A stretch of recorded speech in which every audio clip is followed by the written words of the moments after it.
Township Planning Commission meeting will come to order, and acting secretary, please call the roll. We called to order at 6:30. Dennis Sabowski. Here. Tim Boyd here. Stuart Pop He's be coming in late. will be arriving late. Yeah. Sandy Groth. Present? Did I say it right? Yes, you did. Okay. Dan Callahan. Here. Bill Ikes was here just a moment ago. Will you join us? Ashley Kruger. Here. Thank you. We have a quorum. Thank you. And is there a motion to approve the agenda as submitted? I make a motion to approve the agenda for the March 18th meeting as submitted. Support. Moved by Commissioner Groth and supported by Commissioner Boyd.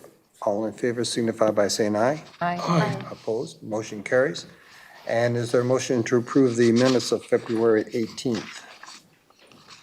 Mr. Chair, I move we approve the minutes of the February 18th, 2026 Planning Commission meeting as submitted. Support?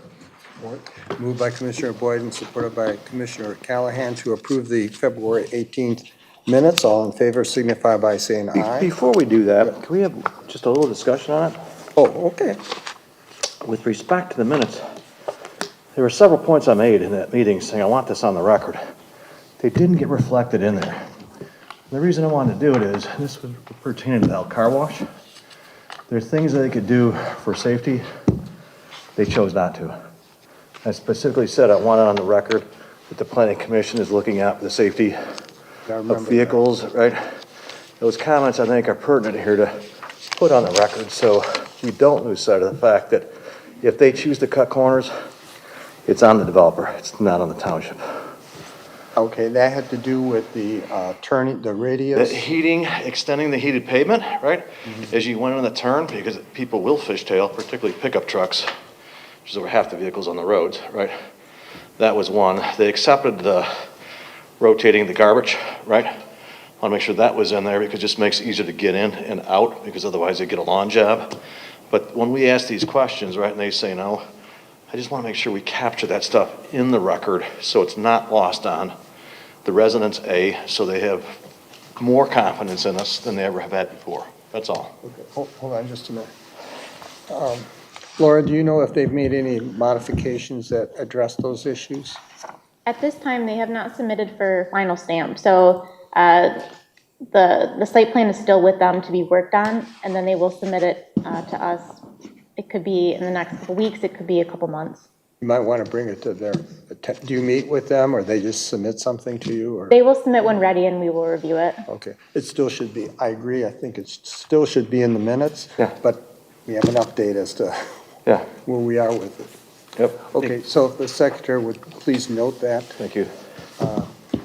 So Your comments in writing. we'll take that motion off the floor. Commissioner Boyd, do you support that? To take it Yes, off the floor? yes, I do. And If Commissioner it makes it Callahan? easier, I'll just put the comments in writing and send it to Laura so we can capture it. Whatever. Okay. Okay.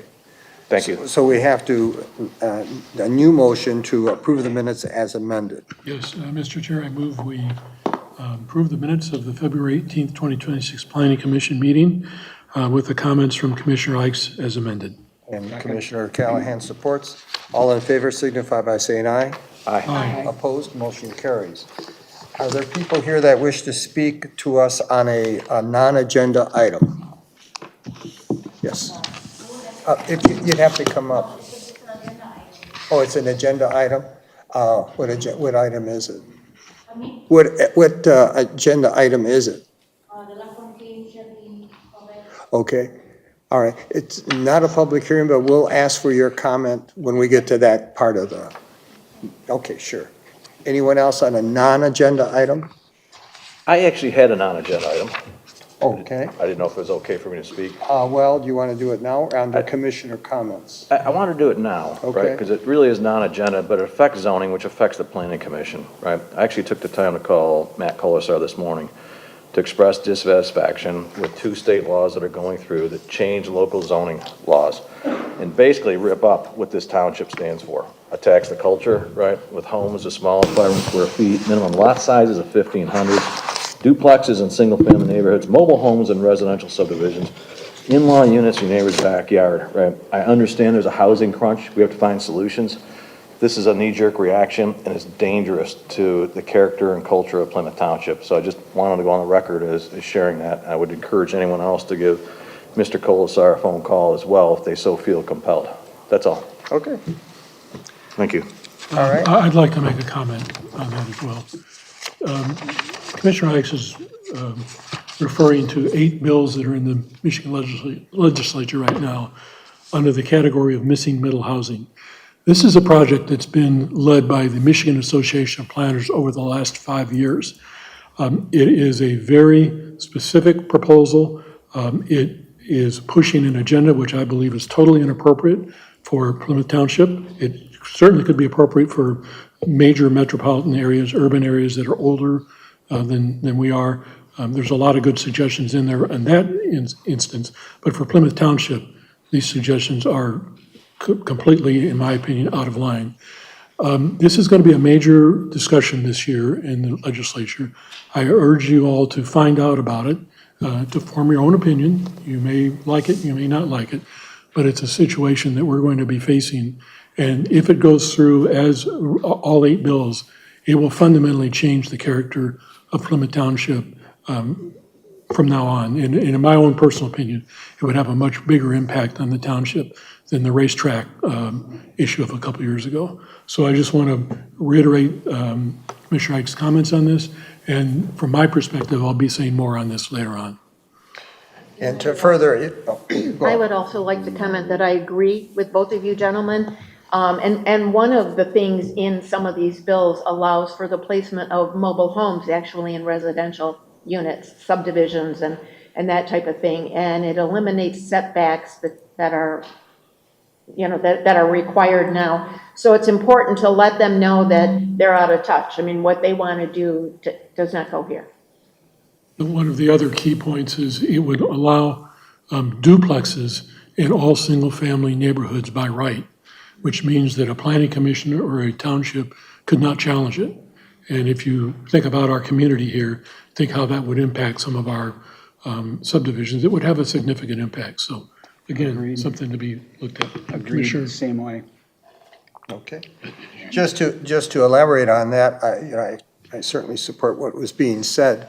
And if you watched the news last night, you'll see where it appears that the city of Ann Arbor has adopted some of these already.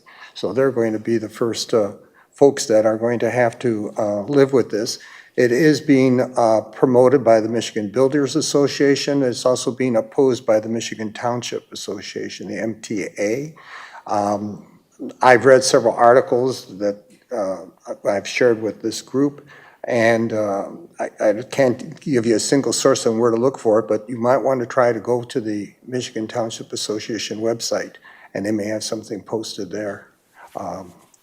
Or you can contact our legislators in Michigan, at the Michigan level, and ask them to give you some information on it. So I would make one other comment. The goal of this effort is to try to make more affordable housing for the community at large.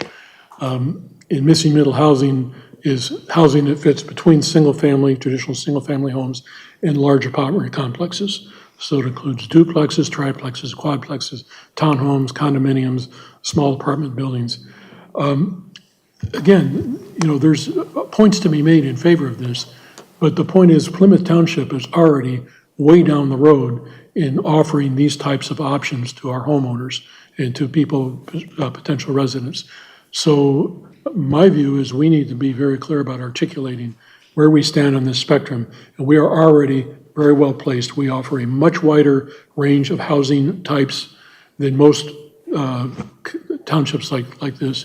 So we're not ignoring the issue. In fact, we've already addressed the issue with a lot of what we have now, and there's other things that we're looking at as a planning commission that we can further enhance missing middle housing without changing single-family zoning in Plymouth Township. okay, so you have your homework, one way or the other, how you feel about this. All right, first item under new business is application 2593, the 15,000 Ridge Road Warehouse Building. And we have your planner's report. Thank you. Good evening, Commissioners. Saj McBurrows with McKenna. This application is for tentative site plan for 15,000 Ridge. The applicant is proposing a new warehouse, building 4, and stormwater detention on a previously developed 100-acre parcel. The property is zoned industrial. As far as site design and zoning and use, the proposed development complies. For site appearance and coordination, I want to note that the speculative warehouse size is detailed as 195,354. I'm sorry. I can't hear you. It's either you're speaking too fast or you're not getting in the speaker. I know the sound system is horrible. My bad. Thank you. For site appearance and coordination, the proposed facility scale and location are adequate. I want to note that the speculative warehouse size is detailed as 195,354 square feet on the site plan. However, details on the floor plan and elevation documents size the warehouse a little bit smaller, so the applicant will need to provide an updated site plan with those details. I also want to note that the proposed building height, 45 feet, exceeds the maximum height for the industrial district.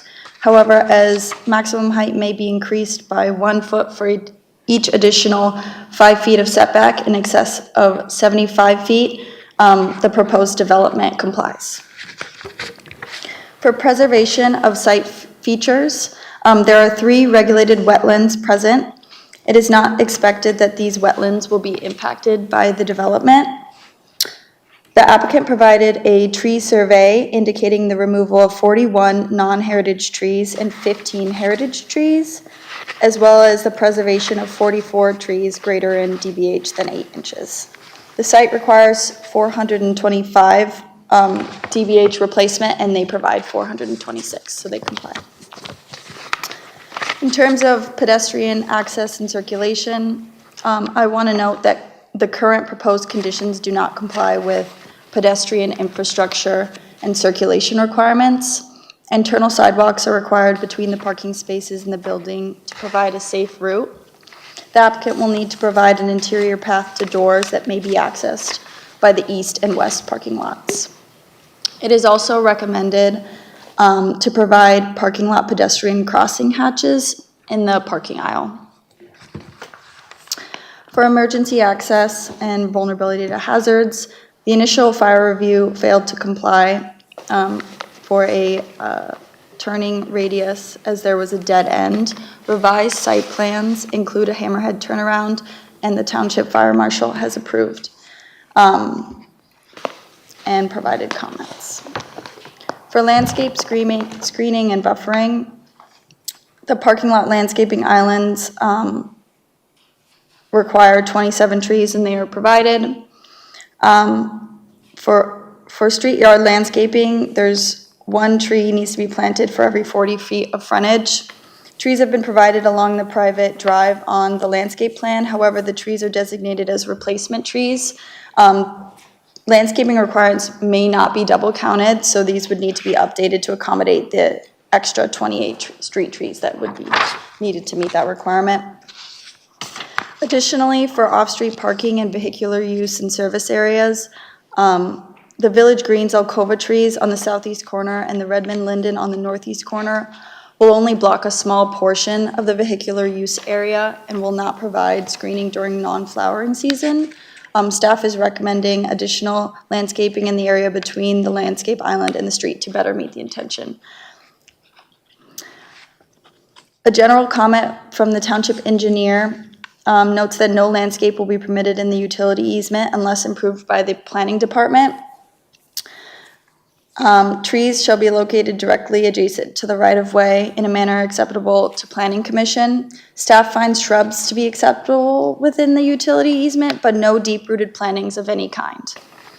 Please update the landscape plan to remove any deep-rooted plantings.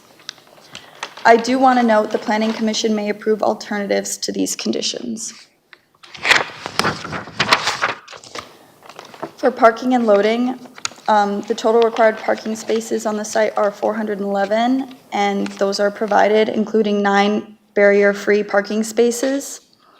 However, I want to note that the current site plan on sheet C1 notes that 142 required parking spaces are recommended as per developer's historical data for the proposed use. Where an applicant demonstrates this to the satisfaction of the planning commission that this is adequate for this use, the planning commission may approve the construction of a lesser amount of parking spaces and in lieu provide banked parking spaces.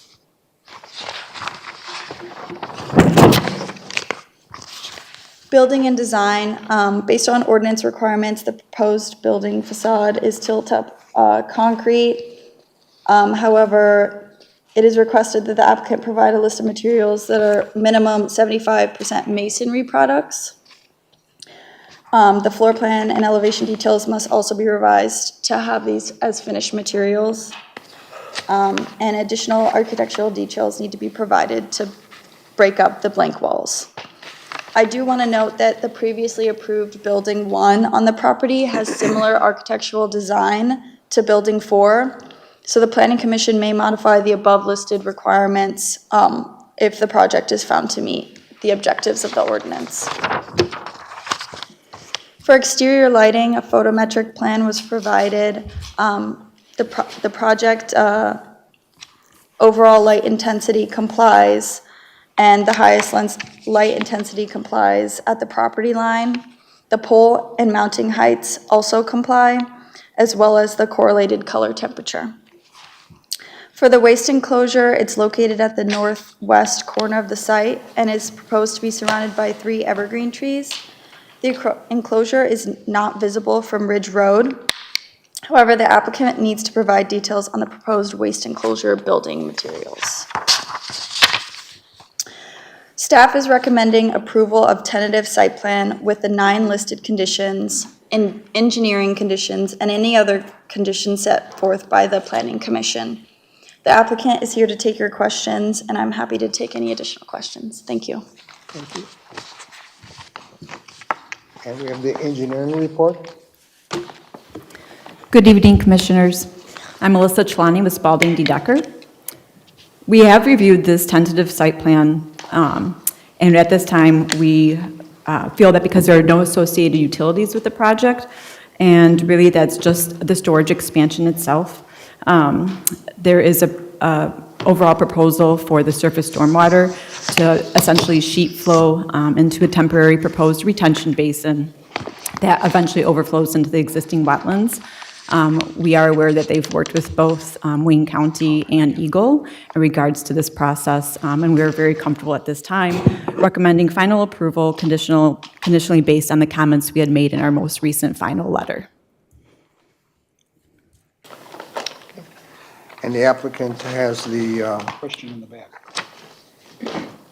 Oh, well, we normally don't take questions at this point, but quickly, what is your question? On the applicant, that's for our storage. We're talking about this. Oh, okay. You'll have an opportunity in just a few minutes. And the applicant has received the comments from the fire department. So with that, is the applicant here? Okay, come on up.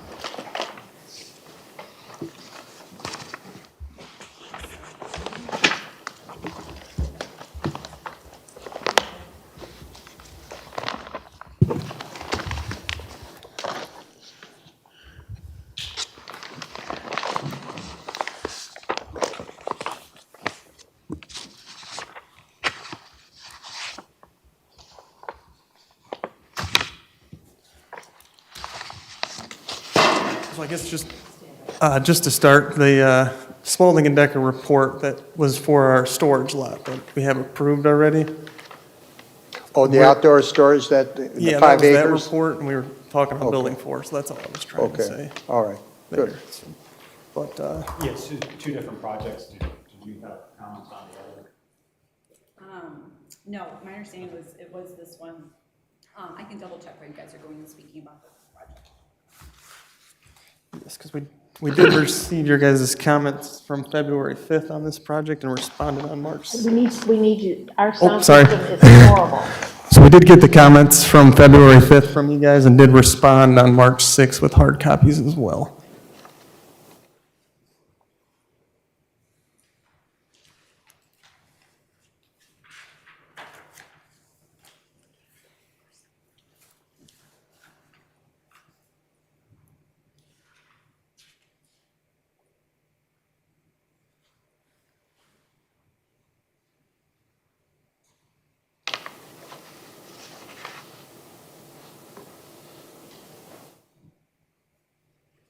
Do you want me to go ahead and run through, so we're on the same page, as far as what you want to address, or did you want to speak to that first?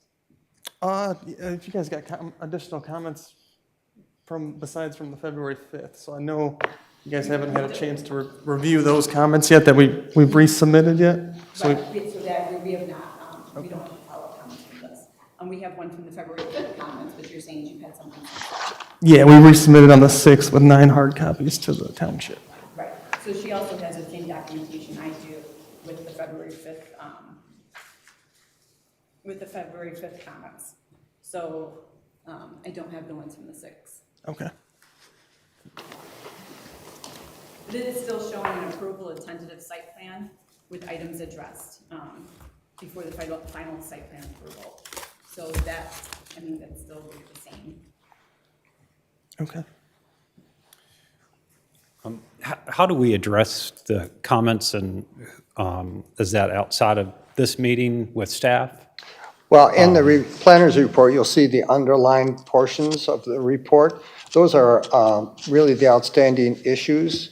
So I don't know if you want to go through those individually. We usually go through this right now, because if you disagree with something or you don't want to do what's being suggested, then we need to discuss that. Sure, yeah, maybe it's more clarifications, and I'd be happy to kind of go through those Okay, different well, now's points. the And time. I think David mentioned we've replied to some of those, so some of them have already been addressed or will be addressed, but there's 3 or 4 that are on there that we haven't addressed yet, so that maybe we Okay. can talk through. Well, let Do me you go have that through the list? underlined items and guide the discussion that way, and then see if you agree or if there's some question or confusion about it.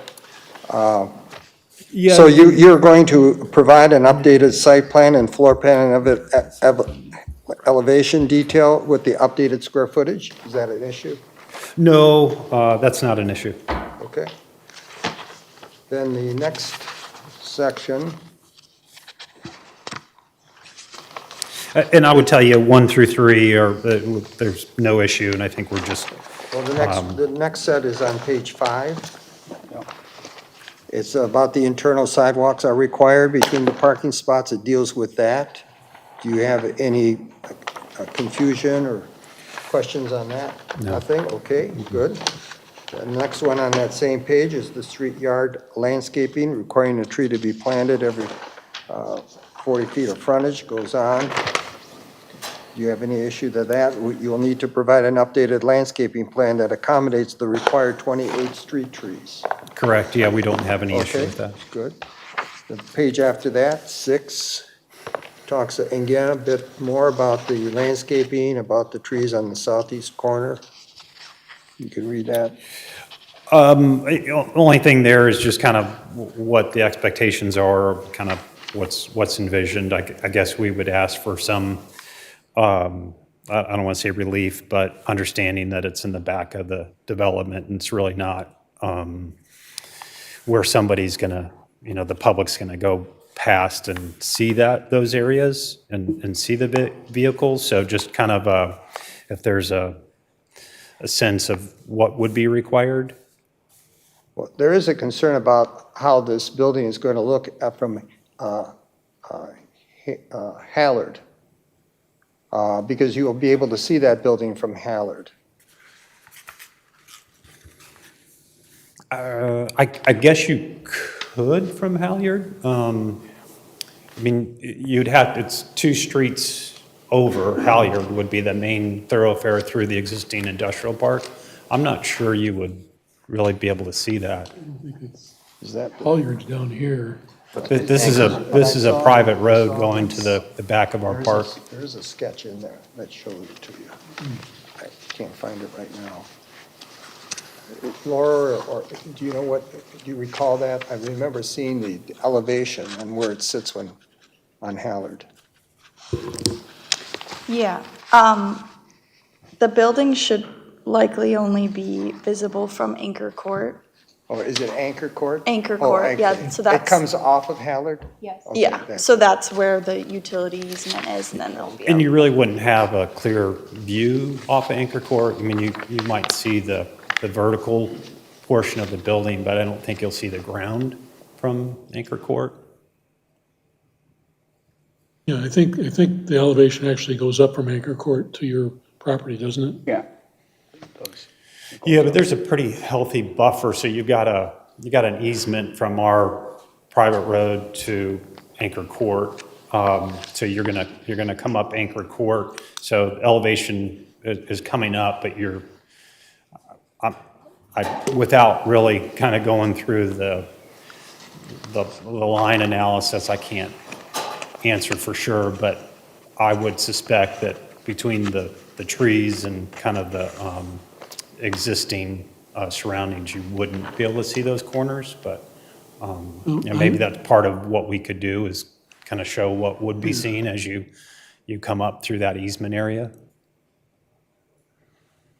Talks about the southeast corner of the site and the northeast corner of the site. The northeast corner actually faces the railroad tracks, and Correct. I don't see that as a priority for landscaping, but the southeast corner will be on the extension of your street. I don't know what you're calling that street. What is the name of the street that starts with the Choctaw building and then goes back into your storage lots? We actually haven't named that Haven't road, so named it's it, okay. our park entrance. Right now, you turn into there to access the first building, and then Right. it dead ends. Let's call it the unknown or unnamed street. Yeah, Okay. off of Ridge Road, Yeah, yes. as you drive in the unnamed street past your building, the southeast corner you'll be able to see the building from the southeast corner. So Yes. adding landscaping there makes sense to me. I'm not sure that it makes sense on the northeast corner. Yeah. Because that faces the railroad tracks. That's a typo, I apologize. It's the two bottom corners that are on the street, so it'd be the southeast and the southwest. Okay. Okay, so the planner's report should say southeast corner and the Redmond Linden on the southwest corner? So that's an error, okay. So it's southwest and southeast corner? Yeah, Okay. so it's the bottom two corners that are along that Yeah. private drive. It's for the vehicular access screening, so if someone's driving on that drive in a non-flowering month, the parking lot areas and the storage areas won't be screened from that drive. And that's over and above what we've already provided per the township requirements? Township requirements require screening of those vehicular Okay. use areas, and as the trees that you have chosen are non-flowering and aren't deciduous, they won't Okay. block fully for those seasons. So if you chose a deciduous tree or some kind of evergreen tree that flowered during non-flowering seasons, then Okay, yeah, that's helpful. I was trying to understand kind of what was the expectation, so if it's just changing out species. I yeah, we think just that want would be- all year Gotcha. round coverage or Okay. additional shrubbery to kind of Got it. meet the And intent of the what's ordinance. the process of, is that just us submitting that design to you? Yeah, just- the staff? Included in the revised final site plan, and Okay. then we'll review that. Okay, great, thank you. And it continues on about the right-of-way, that comment, so you're aware of it. And then on page 7, talking about the required parking spaces, you need to demonstrate that the minimum number of parking spaces exceeds the amount necessary for the proposed use. But this is a speculative building? Correct. And you're proposing banked parking? I'm sorry? You're proposing banked parking? I'm not familiar with that term, bank parking, just, where you say that we don't need all of the required parking spaces, but you'll leave room on the site for those spaces to be developed at a later time. My only concern is, since it's a speculative building, I don't know the timing of when you lay out everything for that parking lot, and all of a sudden, somebody comes along and says they need more parking than what you're providing. So you need to have some consideration about the parking. Correct, yeah, and typically, what we found is, if you have a heavy auto use, you don't have a heavy dock door use, so you're typically putting those cars behind the building in what would be the truck court. So, and also in this case, we have land to the west, so if we really had somebody come in and say, boy, we need all of that truck court and we need your car parking plus additional, we can expand it to the west. Today, of course, until there's a building built there, but that's kind of our thinking internally, is that we could handle the car parking either through the truck court or expansion to the west, if there was a real big user. But I think a good example is the existing building. I don't have the counts exactly today, but I think they're only using a quarter of the car parking that we installed. So, and that's probably more typical than the exception.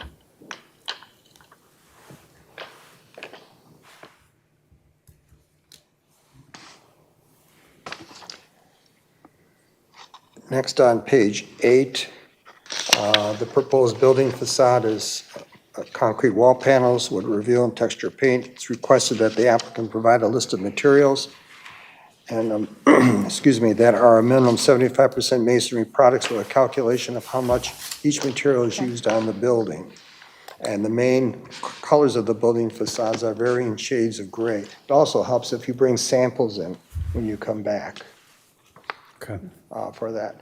I can tell you right now that most of the commissioners here like the building that's in the front. You did a wonderful job with that. And if you can replicate that same concept on this building and any others that you may build in the future on that site, I think it'd be much appreciated. And that's the design content, is really to take that building. I think we've lessened some of the the second story windows, just because we personally don't like that look, but everything else is really the same. Colors, materials, the overlapping of the panels. So really that design content went into building 4 and would go into the rest of the park. And to bring in the materials, is that really, is that like a color board, or is that? A color board Okay. is good, Okay. and where you can, if it's these heavy concrete things, usually they do bring in a small sample or Okay. Pictures of buildings that have that, if that's not available, to give us a better idea and visualization of what you're planning on doing there. Okay. Is it okay to reference the first building too, and just say, Sure. Yeah. same materials as the first building, here are the colors? Okay. Yeah, like I said, if it can Yeah. replicate in many ways what you've built already, it would be appreciated, because I know we all seem to like it. Every time we drive by, my wife tells me, I love that warehouse building.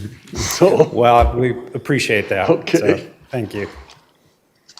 The only comment I would have here is that most of the planning commission members have been appointed after the original building was approved, so it would be good just for them to be able to see the samples up close. So if that's a possibility, we'd appreciate that. Okay.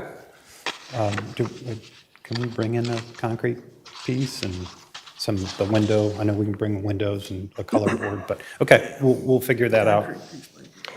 Yeah, so, yeah, workout and a, so finally, on page 10 are the list of 9 recommendations, and you can just look at those right now, and if you have any issues with any of those, you should tell us now. no, I think the only one is this number 8, and under the recommendations, which says provide additional architectural articulation to reduce blank wall areas.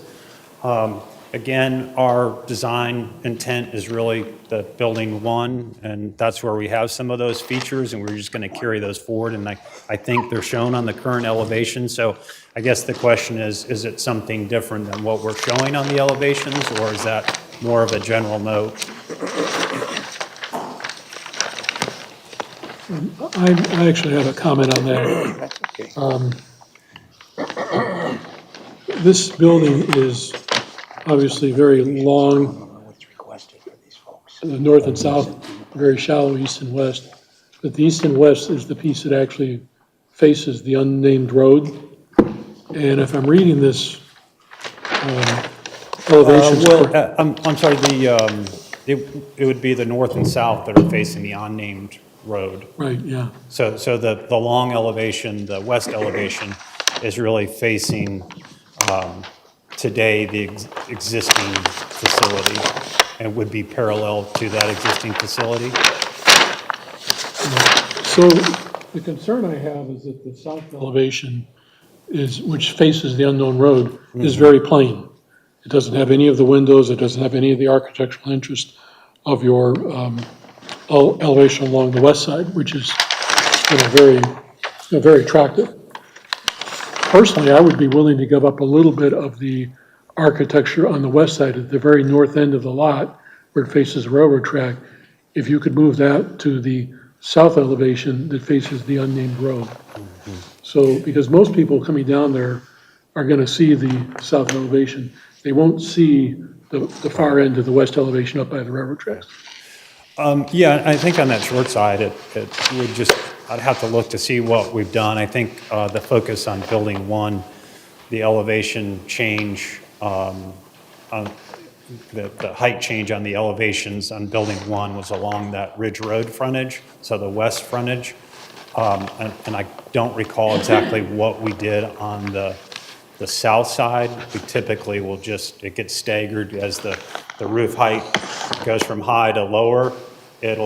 We just kind of stagger it down, but we can certainly look at that building end. It's only 260 feet on that building end, and we can look at doing something there like a panel overlap or try to continue the design feature that we have on the west elevation to the south. Yeah. Okay. Okay. I think that would be a plus. Okay. Any other commissioners on that topic? Well, On the appearance, I agree with you. I agree. And then one final minor comment is when I look at your site map here, and you list the adjacent property owners, you have Adient here and giving the address in Milwaukee, and their address is right where they are right now. They have no connection there. Probably just another office of theirs, or maybe it's their headquarters. No, their their headquarters are here, because right Okay. next is the headquarters. You can look at the property records search on our website, and you'll find that information right there. It's all there. Okay. Doesn't seem to match up with what's on your site plan. Okay, yeah, we can make that It change. might have been because they were once, they were a spinoff of JCI, which is in Milwaukee. So that's, Right. The seat division, Right, that got spun yeah. off. The battery division is still yeah. the old company. Any other comments or concerns from the commissions? I had a question. The layout, the front page shows the extension of the unnamed road all the way past the building number 4. It also shows the addition of a road down to Anchor Court. Correct. Are you doing that as you're building the building? We are. Okay. Correct. Are you paying for that? Or- Yes. Okay. I'm very happy to see that extension to Anchor Court. I think that adds considerably to the whole layout of the northwest end of the township, so I'm very happy to see that. Great. Yeah, that's part of this phase of work.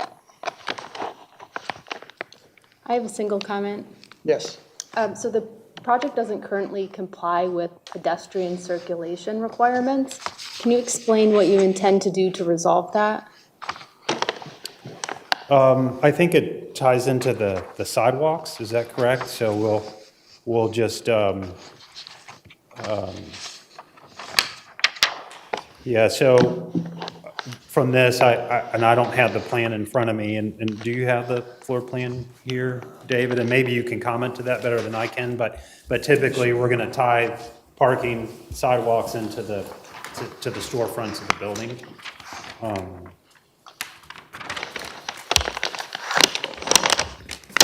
Just connecting these. Oh, connecting these, okay. Yeah, and I think that's simple enough, is adding just the sidewalk on that north and south side of the building, or sides of the building. So between kind of the back of the building to the front of the building. Is that the east and west parking lots? Yeah, so it would tie the east and west together. That's the way we're interpreting that comment. It's for the walkways from the parking spaces to the doors on the east and the west side.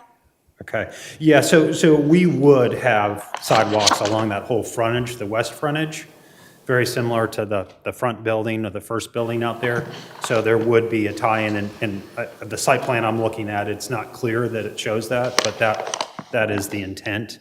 That backside, we typically won't have a sidewalk because that's all truck court. So the intent is that you've got dock doors back there with semi-trucks backing up to them. So the only kind of connection to the building is stairs from the truck court up into the building. So there wouldn't be sidewalks on that east side of the building, but on the west where employees enter and visitors enter, there would be sidewalk along that whole frontage that connects to the office areas. The current site plan for parking does show car parking on the east side of the building. So that's where we would be talking about that sidewalk going, not necessarily in the truck docking area. Do you have the drawing that we could look at? We just have the elevations and the floor plan. We don't have a good site plan. Oh, wonderful, thank you. Yeah, so those are actually dock spaces. So where you, against the building, where you see these lines, those are all just where we envision trailers backing up to the building, to a dock door. So for every kind of set of lines or pair of lines, there's a dock door there. And then opposite that, these are all trailer staging spaces. Mm-hmm. So where they potentially can put a trailer that's not in use. Yes. So there's no auto parking back there? Your original plans had that design, but we sent in initial comments for the parking requirements, and then the revised parking in that site plan shows spots to comply with the 411 parking spaces, which took away those docks and added parking spots. So with Planning Commission approval to reduce the amount of parking spaces, if there were to be truck docks on that side, you would not be required to have sidewalks, but currently, to comply with the ordinance, those parking spots would need the pedestrian walkway. So if the banked parking is approved by Planning Commission, then you could make that work and you would not need it on the east side, but as of now, that's. Okay. Yeah, I think the simple answer would be if we had to put car parking spaces back there, there would be sidewalks, directing pedestrians to the building and to the office entrance. Okay, I mean, obviously, public health and safety is important, so. Sure. Yeah, and what is the process of understanding the parking requirement? What is that something that will For the banked parking? Yes. So banked parking can be provided. Okay. It just shows where any future parking would be put. If you get, I think it's 3 different notifications that there's a lack of parking spaces in the area, then you would be required to build out those parking spaces. But the banked area would need to be landscaped and put away, set aside as green space. So you'd have to show that on your site plan. So the banked spaces and the parking spaces would still have to add up to the 411 required spaces, but you wouldn't need them to be done right away unless you need them. And the sidewalks would come into play if they were built out? Yes. Okay, okay.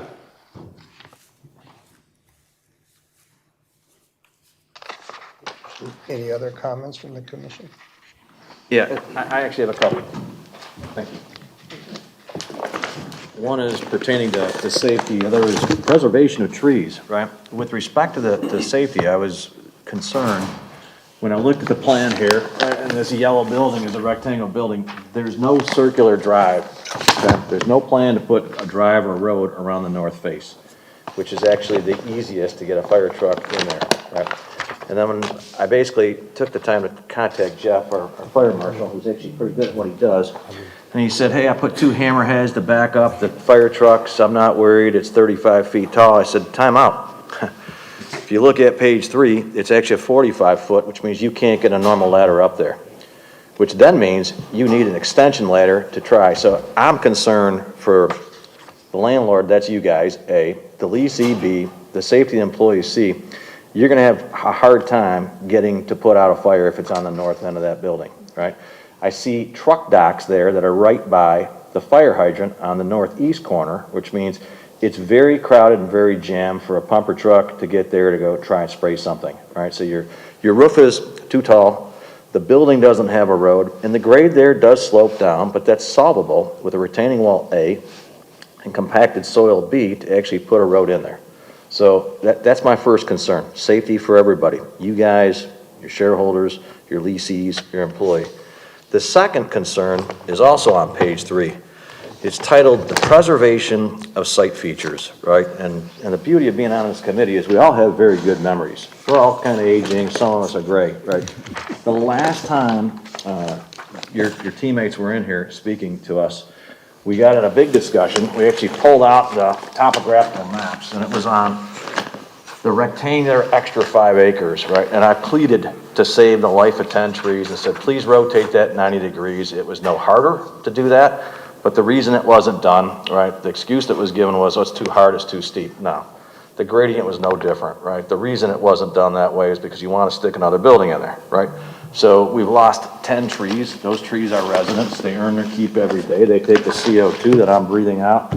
They grab the C, right? And we all get to breathe the O too, right? So the trees are taxpayers. They're earning their keep. When I looked at this plan, right, and I think you've had some good selections of trees and shrubs. There's open assignments still to be done. But when I looked at this very closely, I was very discouraged to see that there's 14 trees that are going to give up their life here that don't necessarily have to, okay? And I actually took out my colored pencils as I tend to do because I want to make this easy for you all, okay? You see where I have red on the far east basin? If you change the contour and the shape, you can save 2 trees on one corner. To the far east, you can save 4 that are on the northwest corner of that basin, okay? If you then move over to the 6 trees that are between the semi-trailer parking area, that's going to get excavated. There's nothing that's going in there. I'd like to save those 6 trees. And then you see the 2 trees that are by the storm drainage. Again, I marked it in red, and I don't want to be disrespectful to the rest of my colleagues here. That was not my intent, okay? But I color this stuff just to make it easy. And I'm willing to give this sheet to you so you guys can take it back and come back with a better plan. And I'm not a tree hugger. Two-dimensional, and you really need to look at it in 3-dimensional. So yes, there's a lot of cutting in that area. So, you know, we did look at that other site to say, hey, can you save those heritage trees? And you're cutting so much, and I don't remember off the top of my head, but it was like 10 feet of cut. So you've got a tree up here and you got 10 feet of cut. So there's no way to save them. And I'm suspecting that it's the same thing there, but we're certainly open. We're not trying to cut them down or trying to, not consider those trees. But unfortunately, that land has a lot of topography change.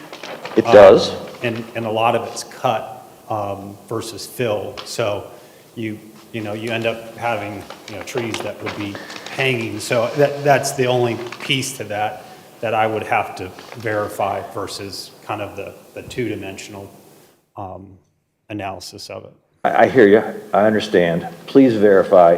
please come back with a better plan, because the 10 trees that were in that 5-acre temporary storage lot, you could have protected too. The decision was not to. So now we have pipes and storage meters from Consumers Power living on land where 10 trees were, okay, on those 5 acres. Okay, that's what the plan said. And what I'm trying to do is save 14 trees here, right? And I'll go through them very quickly. 1365 is 44-inch red maple. 548 is a 30-inch red oak, well beyond the 18-inch heritage trees, right? Those are two on the outside 5-acre storage by that little extra storm drainage. The 4 on the northwest corner, 563, is a 26-inch white pine. It'll be green all year long. 581 is a 24-inch rock elm. 582 is a bur oak at 25 inches. 583 is a red oak at 27 inches.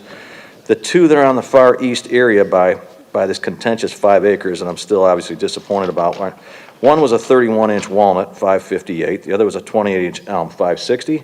And the 6 that are by the east trailer storage area between the retention pond, those range from as much as 28 inches to 11 inches, right? 3 of those 5 blue spruces, which are green all year long, and there's a 14-inch black walnut. Please come back with a better plan. I'm willing to give you this page. I marked it up, right, so you can take it back and show people. I don't think it's being excessive or disrespectful to the residents, our trees. And I say that to the rest of the residents because the number one thing that came back in the survey that we did was maintain the greenery. Please treat our trees with respect, which is why I do that. And I'm a simple mechanical engineer. I'm not a tree hugger, okay? But I understand the job that the trees do, and I understand what our residents want. That's why I'm asking you guys to please do better. Now, I have a question for you. When you had this discussion with the fire department, did they agree with your assessment? Jeff said no, he was not aware that it was 35 inches. He said, I put hammerheads on both sides, right? And he said, I can live with it as is, which is why he signed his name on it, right? Originally, he had flagged it, right? If you go back the very first time they were in there, so he added the hammerheads on there. But when I took a look at the fire hydrant that's on that corner, when I took a look at the trucks parking in there, right? If there are trucks on those docks on that far northeast corner, Dennis, I'm concerned that the fire department can't do what they need to do. It harms their way, but that is my concern, right? And our fire marshal disagreed with me. He was polite enough to take my call and share it, and I basically said, well, Jeff, I disagree with you, okay? I think it could be improved. I don't think it's too much to ask to get rid of 5 extra docks, or shrink the height of the building from 45 feet to 35 feet, so it's not a problem at all. Well, There's 3 ways of skinning a cat here. We don't want to assume any liability from the fire department. So for me personally, I would go along with whatever the fire department says. It was good that you raised that issue, particularly when he admitted that he didn't realize it, and you brought that to his attention, but now it's his issue to resolve. Well, I'm hopeful, Dennis, right, with all due respect, that if there are parking spaces being added, I hope it's along that far northeast, right, to unclutter an area to make it easier for our fire trucks that have to have extensions to go up and shoot water a long distance. I'll share that. But I would always defer to what the fire department says. Duly noted. Okay. All right, any other concerns? I just have a question on the parking lots, and I don't know if you guys talked about it while I wasn't here. There's 411 or 13 spaces, right? Are those, do you feel you need that many space? I know that's the requirement or whatever. Do you need that many spaces? Well, we talked We about the don't. big Oh, you did? parking. Okay, Yeah, okay. yeah. All right, sorry. Any I other, just- that's okay. That's okay. Any other questions? You know, this unnamed street reminds me of a story that I was aware of for quite a few years, where a developer went over to Wayne County to register streets, and they discovered that there was a short little street that had no name, and they were in a hurry to get everything passed, so they named it Iman, which is no name backwards. We'll take that into consideration. I wouldn't yes. pick that name, Yeah. but Yeah.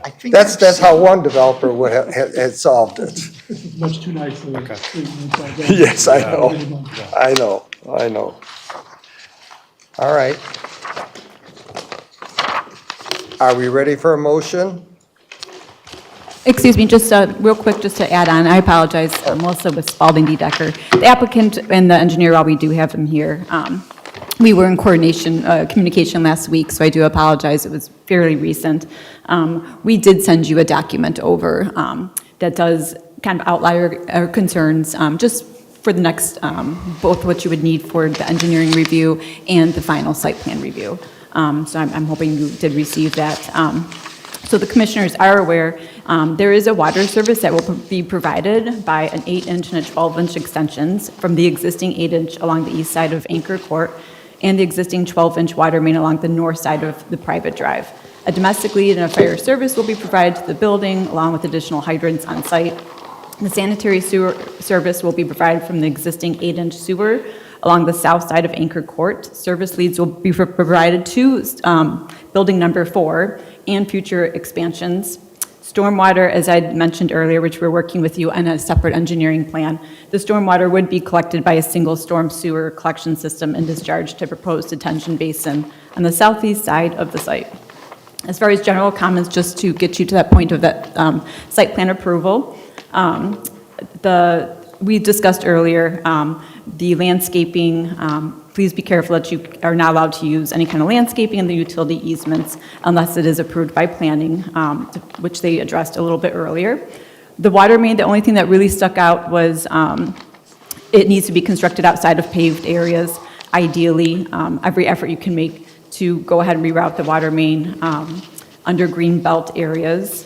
For the sanitary sewer, we did do a preliminary review of this, and we do feel that there, at this time, is enough capacity on the existing 8-inch sewer along Anchor Court for the anticipated flows. During the engineering review at that time, we'll go ahead and reassess and further review to make sure the capacity is okay. If it does exceed at that time the available capacity, then a connection along Ridge Road may be required. Obviously, with regards to the stormwater, you're working with Eagle and Wayne County already. But at this time, there were no stormwater management calculations provided. So we're unable to determine that the stormwater is sized properly. This is something you need to work on with Wayne County Department of Public Services, just in order to confirm that no additional detention capacity and stormwater pre-treatment will be required on site. It should be confirmed that the outlet to the existing drainage easement is acceptable, and it shall be demonstrated that the existing storm sewer along Anchor Court was designed in order to accept this additional runoff. The proposed detention system overland overflow is directed to the existing wetlands, as we mentioned earlier, while the primarily pond outlet is directed to the existing storm sewer along Anchor Court.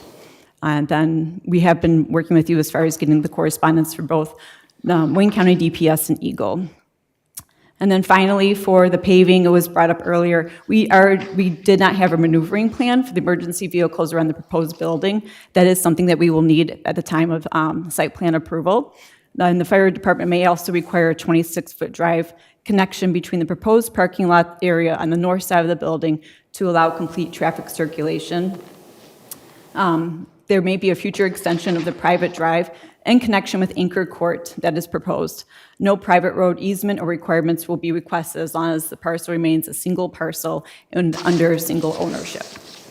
Yeah, that's all we have. So at this time, we do feel that we are okay moving forward and approving the tentative site plan review. Thank you. Are we Yes. not looking at a tentative and a final site plan review? Correct. Tentative. Sorry, yep. Well, my agenda says Tentative? building Oh, 4, fine. tentative and final Is site this, plan so review. you intend this to be the final? No, they applied for tentative and final, but we're only recommending Then tentative fine, at this time tentative. because there's items to be. Yeah, because I Addressed. think we're still a little ways away from final. There's so much that needs to get corrected, updated, revised, including the basic drawings that we're asked to look at, right? That I just, Materials, Yeah. final elevation. I think we're remiss to be approving anything that's tentative because Yeah. it's not tentative enough Yeah. to have the correct content based on That's- all the things that our planning That's the community. recommendation, Other- is tentative. So, Okay. Wait, are you saying that there's two approvals, tentative and final? Right. They're recommending tentative here. No, they didn't recommend it. Oh, on the sheet? On the planner's report? I think they did, yeah. It is recommended planning commission grant tentative. Not final. Oh, just tentative, right. The tentative and final is their request, but the recommendation is only tentative. Dennis, I just think we have so much that needs to get Well, updated we and agree, corrected. there's no Yeah. argument about that. So with a tentative, with all these asterisks and all these open, I mean, this is like a loose, it's like pulling out a piece of spaghetti and 5 more keep coming out every time we look at something. So you're else. advocating not to give them tentative? Correct. Oh, okay. I am advocating not. If you'd like to make a motion, I would do that. Typically, Laura, in this type of situation, the amount of unresolved things here, is it normal to grant tentative and then expect the applicant to come back and clarify the concerns, particularly given the trees, et cetera? Is that the typical process? Yes, and they may, depending on those revisions, they may need to come back for like a third time. It may not be quite final. There may be some additional items to flush out next time. But the purpose of tentative is really to determine, can the site be developed in a manner that can meet the ordinance requirements? And I think for purposes of that, we can determine that the site can be designed to meet the ordinance standards and that they do not require a variance to move forward. But Laura, haven't you also met with them on occasion, with the developer, if they still have questions or they want some confirmation that they are on the right path to a successful approval? Yes, that's very common. Yeah. I think we also, in this particular instance, we have experience with this developer in the building number 1, and as we've all commented, I think we're pretty satisfied with that. That would give me a greater degree of confidence that some of these open issues would be addressed if we go ahead with tentative site plan. Whereas if it was a developer we weren't familiar with, I might be more concerned about granting tentative at this point in time. Based on the exchange here today, right, on the trees and the challenge, right, there's a lot of work to be done, okay? And with all due respect, I disagree. So, and it's okay to disagree, and I respect you for not being in agreement with me, Tim. So. You're certainly authorized to make a motion. And Yeah. maybe Yeah, that's what you we could should make a do. motion if Yeah. you want. Yeah, I would like to make Okay. a motion to clean up the open issues that are unresolved, okay? Specifically, the parking, the trees, cleaning up the truck bays that are back on that northeast corner to improve the fire access. I don't know what the right answer is, right? And I will defer to our fire marshal. It's his job. He's the expert. I'm not. But he didn't know why it couldn't go on the north, right? Because it's a challenging terrain, but the terrain could be fixed. And I'd like to see them come back with a better plan that cleans up most of what's here. So my motion is to defer this, not approve tentative or final tonight, and have them come back with a better plan. Specific to what's listed here, as well as the trees, as well as the fire access lane on the north side, which our engineering team and other pointed out, and the materials that Tim talked about on the plan with the facade.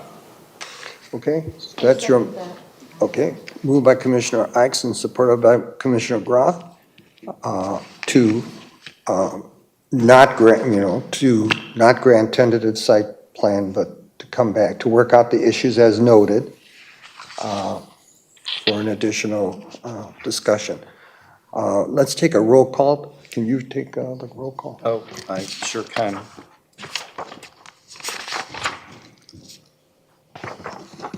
All right. So you will be voting Den- in favor of Commissioner Ike's proposal not to grant tentative site plan. Right, to vote yes would be to deny the tentative at this point. Okay, roll call, Dennis Sobolski, No. Tim Boyd, No, Stuart Pops, no. Sandy Grove? Yes. Dan Callahan? Yes. Bill Ikes? Yes. Ashley Kruger? No. Okay, well, there you have it, the motion fails. So is there another motion someone wishes to make? So, Mr. Chair, I recommend that the Planning Commission grant tentative site plan approval for application number 2593, 1500 Ridge Road, new warehouse site plan, as presented with the condition of all engineering items to be addressed by the final stamp. And with the conditions listed below, numbers 1 through 9, which I will not repeat, as well as a specific request to come back with the developer's response to the issues that were raised by Commissioner Ikes. Okay, is there support? Support. Okay, moved by Commissioner Boyd and supported by Commissioner Kruger. And let's take another roll call. Yep. Dennis Sobolski, Yes? Tim Boyd, Yes, Stuart Pop, yes. Sandy Groth. No. Dan Callahan. Yes. Bill Ikes No. and Ashley. Yes. Okay. Okay, motion. Motion? Yeah. Okay. 5-2, yeah. Sorry. Motion passes, so come back and address those issues. If you need some further guidance, you can make an appointment with the planning department. Okay? Thank you.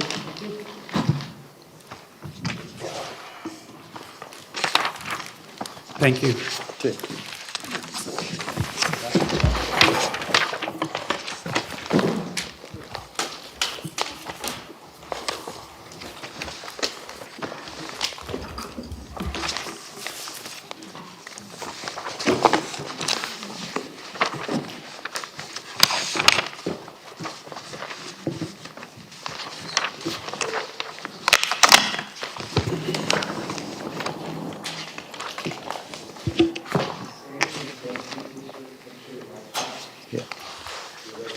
Yeah.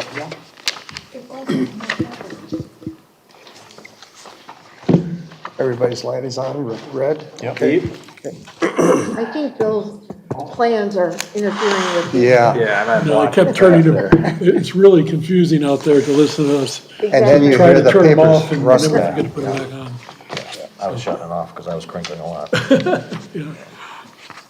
Okay, we're on to application 2582, hidden enclave the clustered housing option review, and who has the report? Thank you. Evening, Commissioners. Laura Mangan with McKenna. The application before you is a cluster housing option. This is the first step in the cluster housing review process. The specific property is a vacant site south of Powell Road, just before reaching Napier. You are, many of you are familiar with this application as it came before the Planning Commission in December of 2025. At that time, a public hearing was held and a recommendation to table the application for up to 1 year was made. We included our original memorandum from that December meeting just for reference of some of the outstanding issues at that time. A full cluster housing report was not given at that time due to the number of serious outstanding items. So since this time, the applicant has revised their plans, they've worked with engineering, and they have resubmitted. So this is still step one within the cluster housing process. The next step for this, whether a motion to recommend approval or a motion to recommend denial, is a recommendation to the Board of Trustees. They are the ultimate deciders in the cluster housing option. Should this project continue and be approved by the Board of Trustees, then the cluster housing option would be cemented, and the applicant would need to go through the site plan review process, which would also require both Planning Commission and Board of Trustees review. There's just a quick flow chart on page 3 that shows the process, the linear process that is followed in the cluster housing. Our review starts on page 4. The first part in determining eligibility for a cluster housing is to see if the site even qualifies under this zoning article. So it does qualify to be considered as a cluster housing option. It is zoned the R1S, One Family Residential District, and it is less than 40 acres. That is a requirement for a cluster housing. It is just over 3.5 acres, and the applicant is proposing 11 parcel lots on this property. That results in a density of 3.03 dwelling units per acre. You'll see that on page 4, we do note that this density is aligned with the current 2025 future land use designation of residential low intermediate density, which is intended for single-family residential development, which this is, at densities between 1 and 3 dwelling units per acre. So they are at the upper end of that recommendation, but they are still right within that range. With the square acreage of the property, the maximum number of dwelling units that they could possibly request is 11. They have provided a parallel plan, which shows under the existing zoning regulations what could be developed without the cluster housing option. They have demonstrated that 9 single-family residences could be on the site. So with the cluster housing option, they're essentially asking for an additional 2 units with this process. When the cluster housing option came before the commission in December, we had concerns that the proposal didn't have enough design benefits to meet these requirements. Those benefits could be open space preservation, natural features retention, or some innovative site design, topography considerations. Since December, the applicant has revised their plans to now show a community park area, which is Lot B on their plans. This would be a shared private space for the subdivision, and they have proposed a gazebo, picnic area, and a pedestrian pathway. The applicant has stated that the intended buyer for these homes is a senior, specifically targeting 60 years in age, with first floor primary suites. In terms of the access and circulation to this site, this is a smaller parcel. Access will be only from Powell Road. The applicant has proposed a cul-de-sac, Keynes Court. Given the width of the proposed cul-de-sac, on-street parking will be allowed on one side of the street, and that would handle potentially any guest overflow parking. They do meet the zoning ordinance standard for required 2 parking spaces per dwelling unit for each home, in addition to that on-street parking. Their plan shows the sidewalks, both internal to Keynes Court, the new street, and along Powell. However, this is just a standard zoning ordinance requirement in the ordinance to provide that connectivity. So while that is important, it does not represent a unique or specific benefit to this project. The table on page 8 helps to clarify the dimensional requirements that are necessary in the current zoning, the R1S district, and then what is allowable under a cluster housing option, which does allow for flexibility in some of those dimensional requirements. That is a benefit of the CHO. And then the proposed dimensional standards in that far right column. And you can see that they are requesting slight deviation to the front yard setback, to the rear, to the perimeter setbacks, which is also part of the rear, but the perimeter as it applies as well to Powell Road. A reduction to the minimum lot area for each of the lots, which we do break out in another table on the previous page, more specifically each lot. The minimum lot width, some increased lot coverage, and a slight increase in the livable floor area for that first floor, more than what the ordinance requires. The overall building height and number of stories is not proposed to change with this cluster housing. In terms of natural features, their tree survey did identify 65 trees that are either within the subject property boundaries or that fall just outside those lot lines. It appears that 32 trees are located within the subject property, but it is still a little questionable as to which trees are fully on the property. Of those 32, they are proposing to remove 4. None of them are heritage trees. However, they are still of a significant size and species. Replacement of these trees would just require the 25% replacement requirement. There are a number of existing trees that would remain along the southern property line. So out of those 32, give or take, 4 will be removed. So the preservation of the trees along that southern property line does represent a benefit to this project.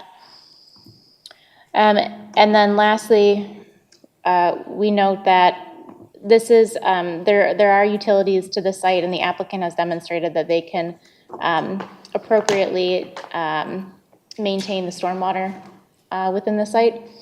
So we do not find that a development, whether it's 9 units or 11 units, would adversely impact the capabilities of public services or public facilities.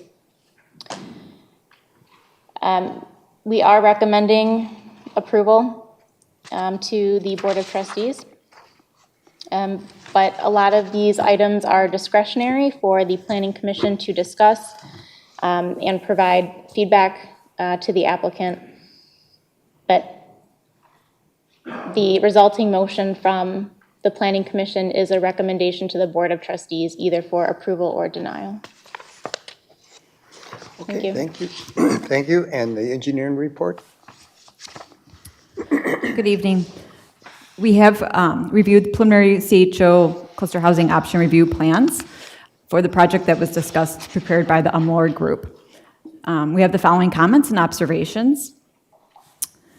For the water main, there is an existing 12-inch diameter water main located along the south side of Powell Road.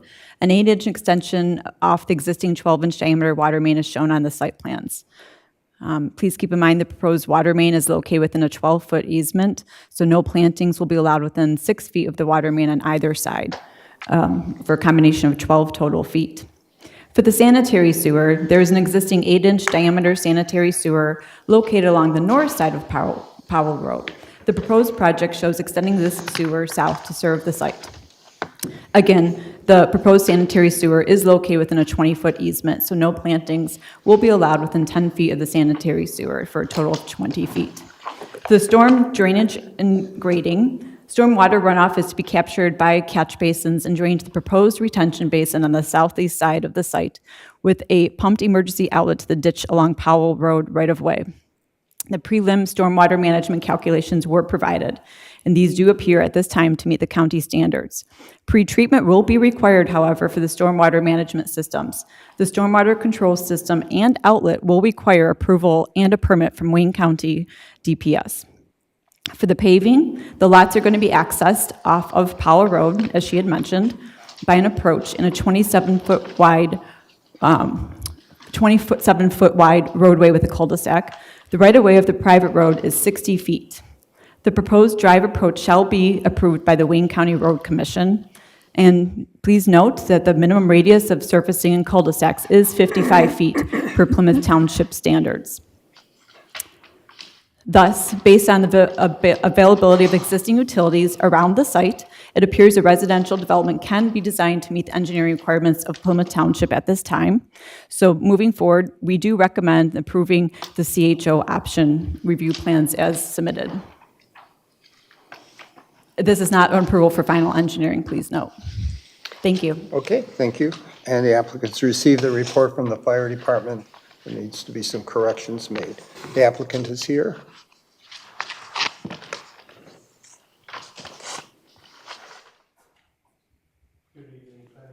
I'm Brian Visser. I'm the owner's representative, and Mitch, my colleague.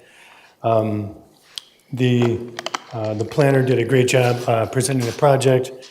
I would just want to make note that at the public hearing, we listened to the gentleman. He wanted a generator with the pump station that's in the basin. And we're going to also plant 6 trees along the south line of, not 6 trees, but we're going to plant trees along the south line of Unit 6. And with that, I'm here for your questions. Let's see. I have a, oh, sorry. Sure, go ahead. Sandra. Go ahead. She had her hand up. Oh. That's all right, you can go first. Okay, thank you. So just in plain terms, can you explain why you think the site should be approved as a cluster housing development with 11 units as opposed to the 9?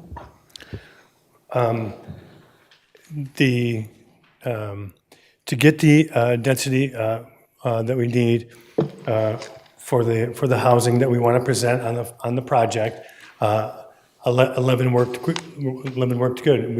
We wanted to fit them, and we were able to. That would be, plain spoken way to say it. What do you mean by what we need? 11 units is what we need. You need certain amount of setbacks and that type of thing for cluster housing, and we were able to achieve that and four open space areas, 2 in the front and a park in the back. I understand like the setbacks for the cluster housing, but why do you want to put 11 units here instead of a traditional nine unit subdivision? Why do you want a cluster housing development here? That's part of your ordinance, and we're following it. I understand that, but why do you want to do that in this location? What is the driving force behind this request? To maximize units. Okay, thank you. Within the constraints of the development. Okay, thank you. So for these additional 2 homes, we asked you through the planner some innovative benefits to the community or to those people. So do you think the park and a gazebo and a picnic shelter is innovative? Well, Do you think just having a park, you're giving up 1 lot that really you could put a house on it possibly, but Well- I find it difficult to imagine what is so innovative about a shelter or a gazebo and a picnic shelter and a walking trail. Well, these units are they're created for the over 60. The houses are somewhat smaller and have a first floor masters, and that's the market that we're going for. And so 11 seemed like a good number to us. Okay, so again, what's so innovative about the design? Could you come up with anything better than a gazebo and a picnic bench? Well, the older you give it people a don't lot of want much thought, or- more than that. Do you have any suggestions? Well, that's not my position. It's your application, and we're not going to design it for you. Well, we thought of jungle gyms. We thought of all the things that you put in a little pocket park like that, and we can expand on that. Okay. I don't know if our jungle gyms would serve a community of 60-plus people, but that's your 60. thing. The Oh, age yeah. 60, right? Yeah. Right. I think a gazebo, we could add to it, but it's still a small pocket park. Okay. I think Commissioner Groth, you had your hand up? I did. One of the things that I want to say in relation to what Commissioner Kruger said and Chairperson Cebulski, when I look at this plan, what I see is an effort to maximize profit, and I understand that we have to do that. You're in business to make money. But I don't see the justification particularly for making it a cluster housing unit with all the variations in, the lot areas are smaller, the lot width is smaller, the coverage is a little bit over. I just see so many variations that I'm not comfortable approving it as a cluster housing option. And my other question is, when I look at the fire department report, it says fail action required on the access road. Can somebody explain to me what this means? It means the diameter of the cul-de-sac isn't to code, it's too below tight. code. And the fire trucks are gonna have trouble going around the cul-de-sac and probably run on the lawn. We just revised the cul-de-sac. Yeah, We it's- can't hear you from back there. Yeah, it's because 60 the feet. meetings are being recorded, otherwise we won't have And we this. have a horrible sound system. Right. Yeah, it is 60-foot diameter. So I said And- last time we were here, I believe it was either from the engineer or the planner, got a note that we need to expand the cul-de-sac, and we expanded it to match the recommendation. So that's already been addressed. If, So what was it before, do you recall? I don't recall what it was, but I know we have updated it on this plan that you have in front of you to whatever we were told to make it last time we were here. I do see something about a requirement of 26-foot road and 96-foot cul-de-sac. Is that what you're talking about? Let me grab my plans.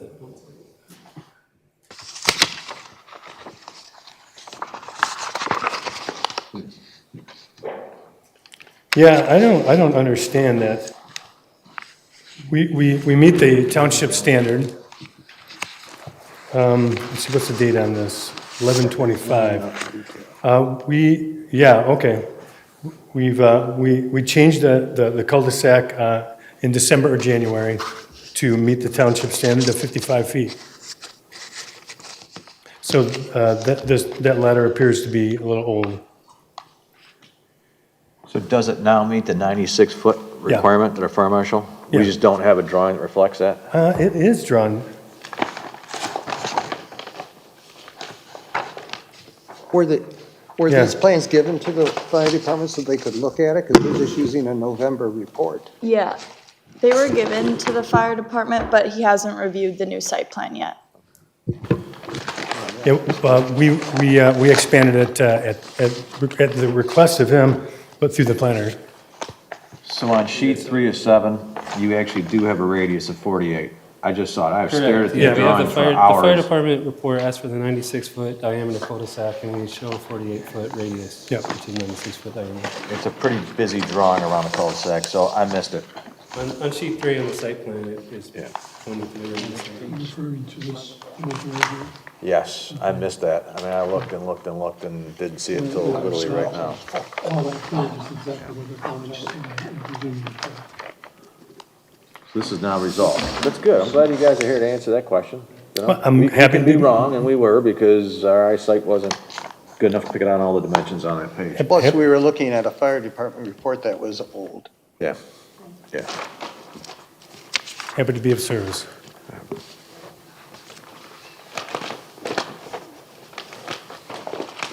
Andy, did you have any other comments on that? I just wanted to verify, you said that as a result of the public hearing, you have included a generator for the pump station? Is that what you said? Yes. Okay. I just want to make sure I understood that. Thank you.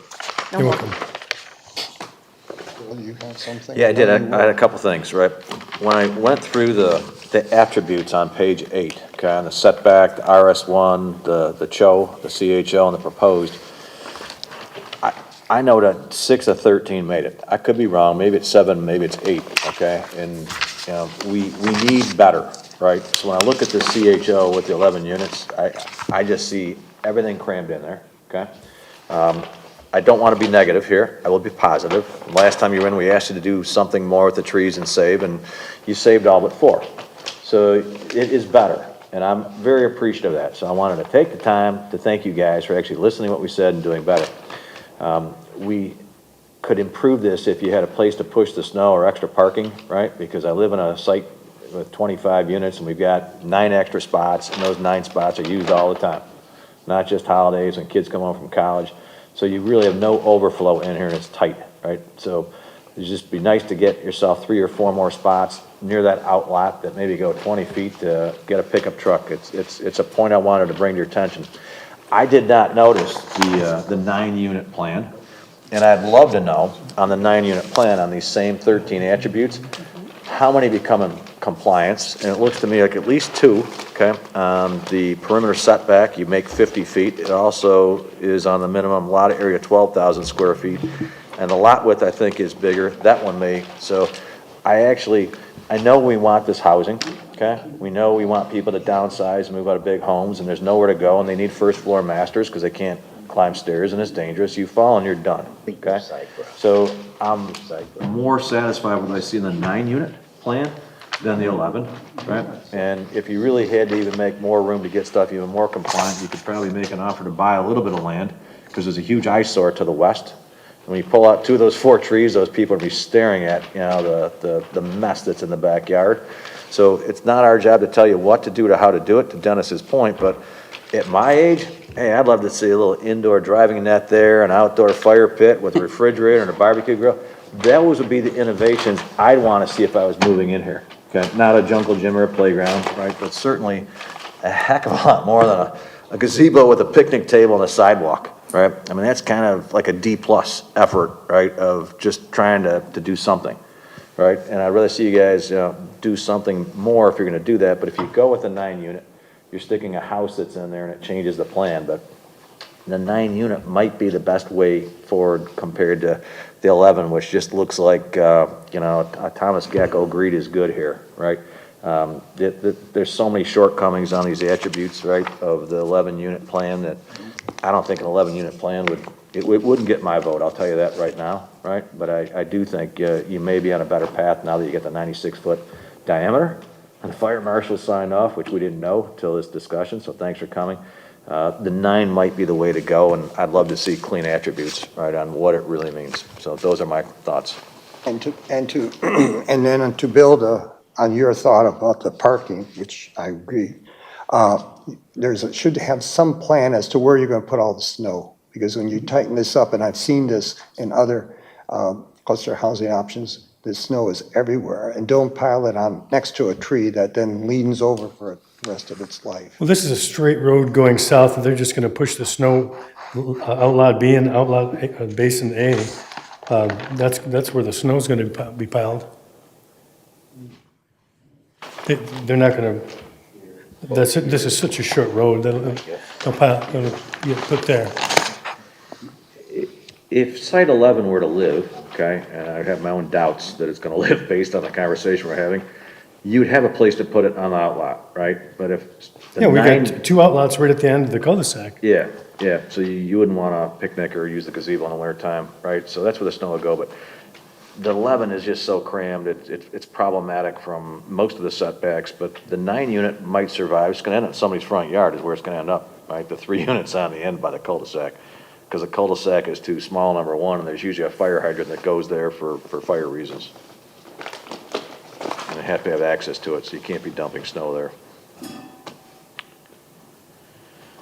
Other thoughts? Wait, so I don't mean to be, I don't know.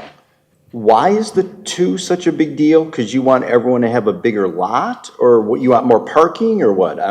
We're trying to, I mean, when I started the meeting, Stuart, and when we had opening comments, I made a comment about 2 bills that are going through right now on a Michigan Planning Association, Michigan State Planners, to basically throw all the old rules out on width and depth and square footage and all this stuff, right? So this CHO is really, it's a backdoor attempt to try and shoehorn things in. Right. We need the housing, okay? Well, right, So I'm I'll give thinking- them credit there. And you're all the way almost to Napier Road, you're not at 275. I mean, I don't know.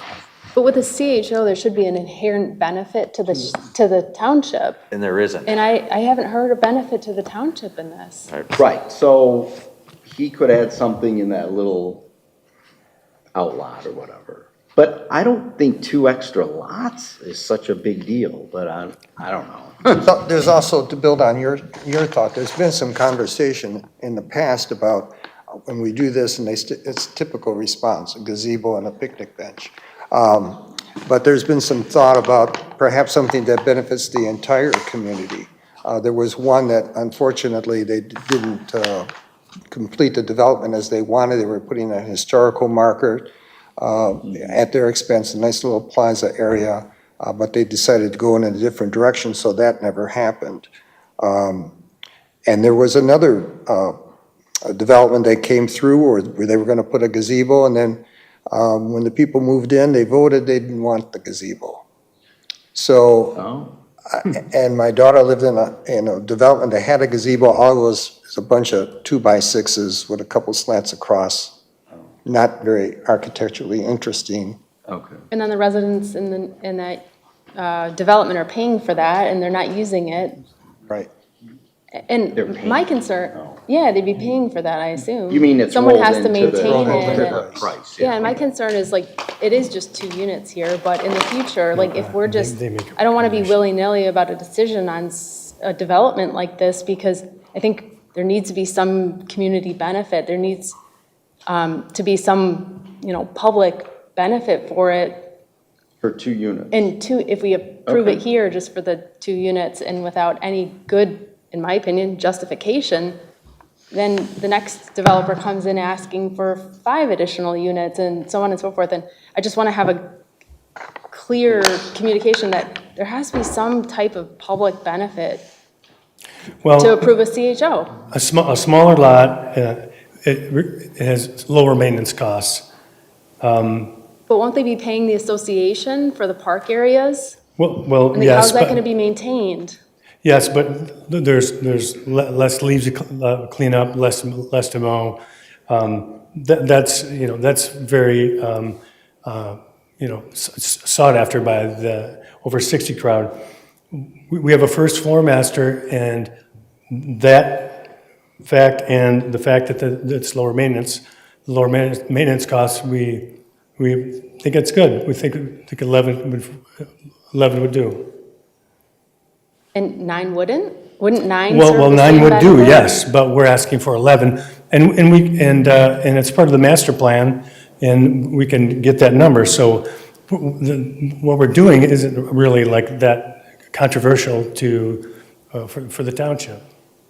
I mean, I'm supportive of the 9. I think this is a great idea for that segment of the population, the smaller units, downsizing. I think it's great, but I don't think approving a CHO is appropriate. And that's a broad, like whether it's 2 extra units or 5 extra units, I don't think it's appropriate here. And the key is that it's making it a cluster housing allows the variation and the smaller lots area, the smaller width. So you really are jamming more into a limited space.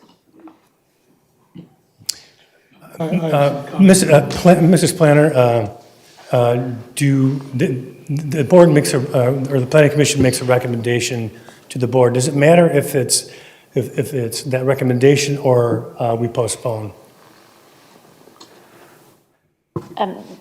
The planning commission has the option to recommend approval, denial, or to postpone the application for a set amount of time. I have some comments. First, as Commissioner Ike said, I commend the proposal. You're now removing only 4 trees, and we're saving, those of you familiar with the lot, most of it's vacant, but there is a fair amount of trees along the western and the southern boundary, and now you're keeping all but 4 of those. So I could probably argue that as a benefit that's provided by the cluster housing. The second thing is that the view of the township, I believe, has been that the desire to get single-floor masters is a justification for having smaller lot sizes and higher densities. So it's something the township wants. It's something we hear from the community, that there's an interest in first-floor masters for our older residents that want to downsize. So one could argue that's also a benefit of the cluster housing option provided by this development. I would also point, however, that on the alternate plan, which I believe is page 7. The parallel plan Parallel plan, says sheet 1 of 1, I'm sorry. hidden which is enclave. it? Anyway, the bottom line is on the alternate plan, most of these lots, yes, are 100 feet wide. The benefit of having a 100-foot wide house, lot width, is that it's very convenient for a developer to put in a side entrance garage. Most of Plymouth Township, west of Beck Road, the single-family housing is almost exclusively side entry garages. There's a few exceptions. The development immediately to the south, the old Pulte development, does have front entry garages, but again, that's a cluster housing development with very narrow lots. So this, going with the 9, would be very consistent with the lot size, at least width-wise, for much of the housing in far western Plymouth Township. And it would also enable the side entry garages, which most people believe is a premium elevation. So that is one of the considerations of the 9-lot alternative. I think my takeaway on this is I'm in favor of a development that preserves almost all the trees. I'm willing to grant some consideration of the fact that the presumption of the township board and others has been that to get first floor masters, you probably do need to have a smaller lot, or you need to consider a smaller lot. Yes. But I think that the comment that's being raised by our commissioner over here is one that the township probably hasn't fully addressed in the past, and that is to more clearly understand what the expectation is for a community benefit that justifies the tighter density of a cluster housing. So in the past, I think some of our developments haven't been as clear as they should be in defining what is the benefit or what is the requirement to justify cluster housing. I suspect what we're running into here is an awareness that we need a better understanding of what those benefits would be that would justify the cluster housing. Am I agree with you. I could be convinced to be more in supportive of the cluster housing option. I'm disappointed in the community benefit. This is not innovative. We had asked you when you were here before, some kind of innovative design, and I don't see that happening here. I was going to suggest that perhaps you get rid of that one lot and have bigger lots for the homes that would remain. But the point about the older folks that would want something smaller with less maintenance, I think is true. I think when you get older, you probably don't want to have a lot of lawn to cut and trees to trim and all that kind of stuff. But it's a precious resource, getting more precious in the township. We don't have that much land left, and we should receive some benefit from granting these 2 additional homes. Well, go ahead. Hi, my name's Joe Mancinelli. I'm with the developer. I'm a builder. Part of the benefit of having the 11 lots, as we talked about, is having it the smaller lot, which I'm 59, turning 60. I don't want to have a 100-foot lot and a larger lot to take care of. The side entry garage is nice, but what that's going to do is going to drive up price. The 9 lots as opposed to 11 lots is going to drive up price. And with the 11 lots, it's a more affordable first floor master housing project in the Plymouth area than what it would be otherwise. Now, as far as the public benefit, we could go back and obviously look and come up with something better. I'd be happy to do so. But to answer your question, 9 to 11, again, gets you smaller lots, less to take care of, and it's more affordable for people to, move into, as you're aging in 60, 65, 70 years of age. What is that price point difference you're speaking of? Just off the top of my head, it might end up being $100,000. The housing with the first floor master, if we go to 9, probably goes away. And they're going to have the larger lots, and it'll be a fine development, but this first floor master in the smaller unit is probably going to go away. What would replace that? Well, just, side entry garages, a bigger, more of your, more of what you see with typical housing. What do you think the price point is for the 11 unit? You should probably have some kind of idea, done marketing studies. Where do you think it approximately could be? I think about 650, 600, 650, something like that, which is affordable housing in Plymouth. Yeah, affordability is a relative term. Depends on your wealth and income. I mean, to be very positive here, I loved your floor plans, okay?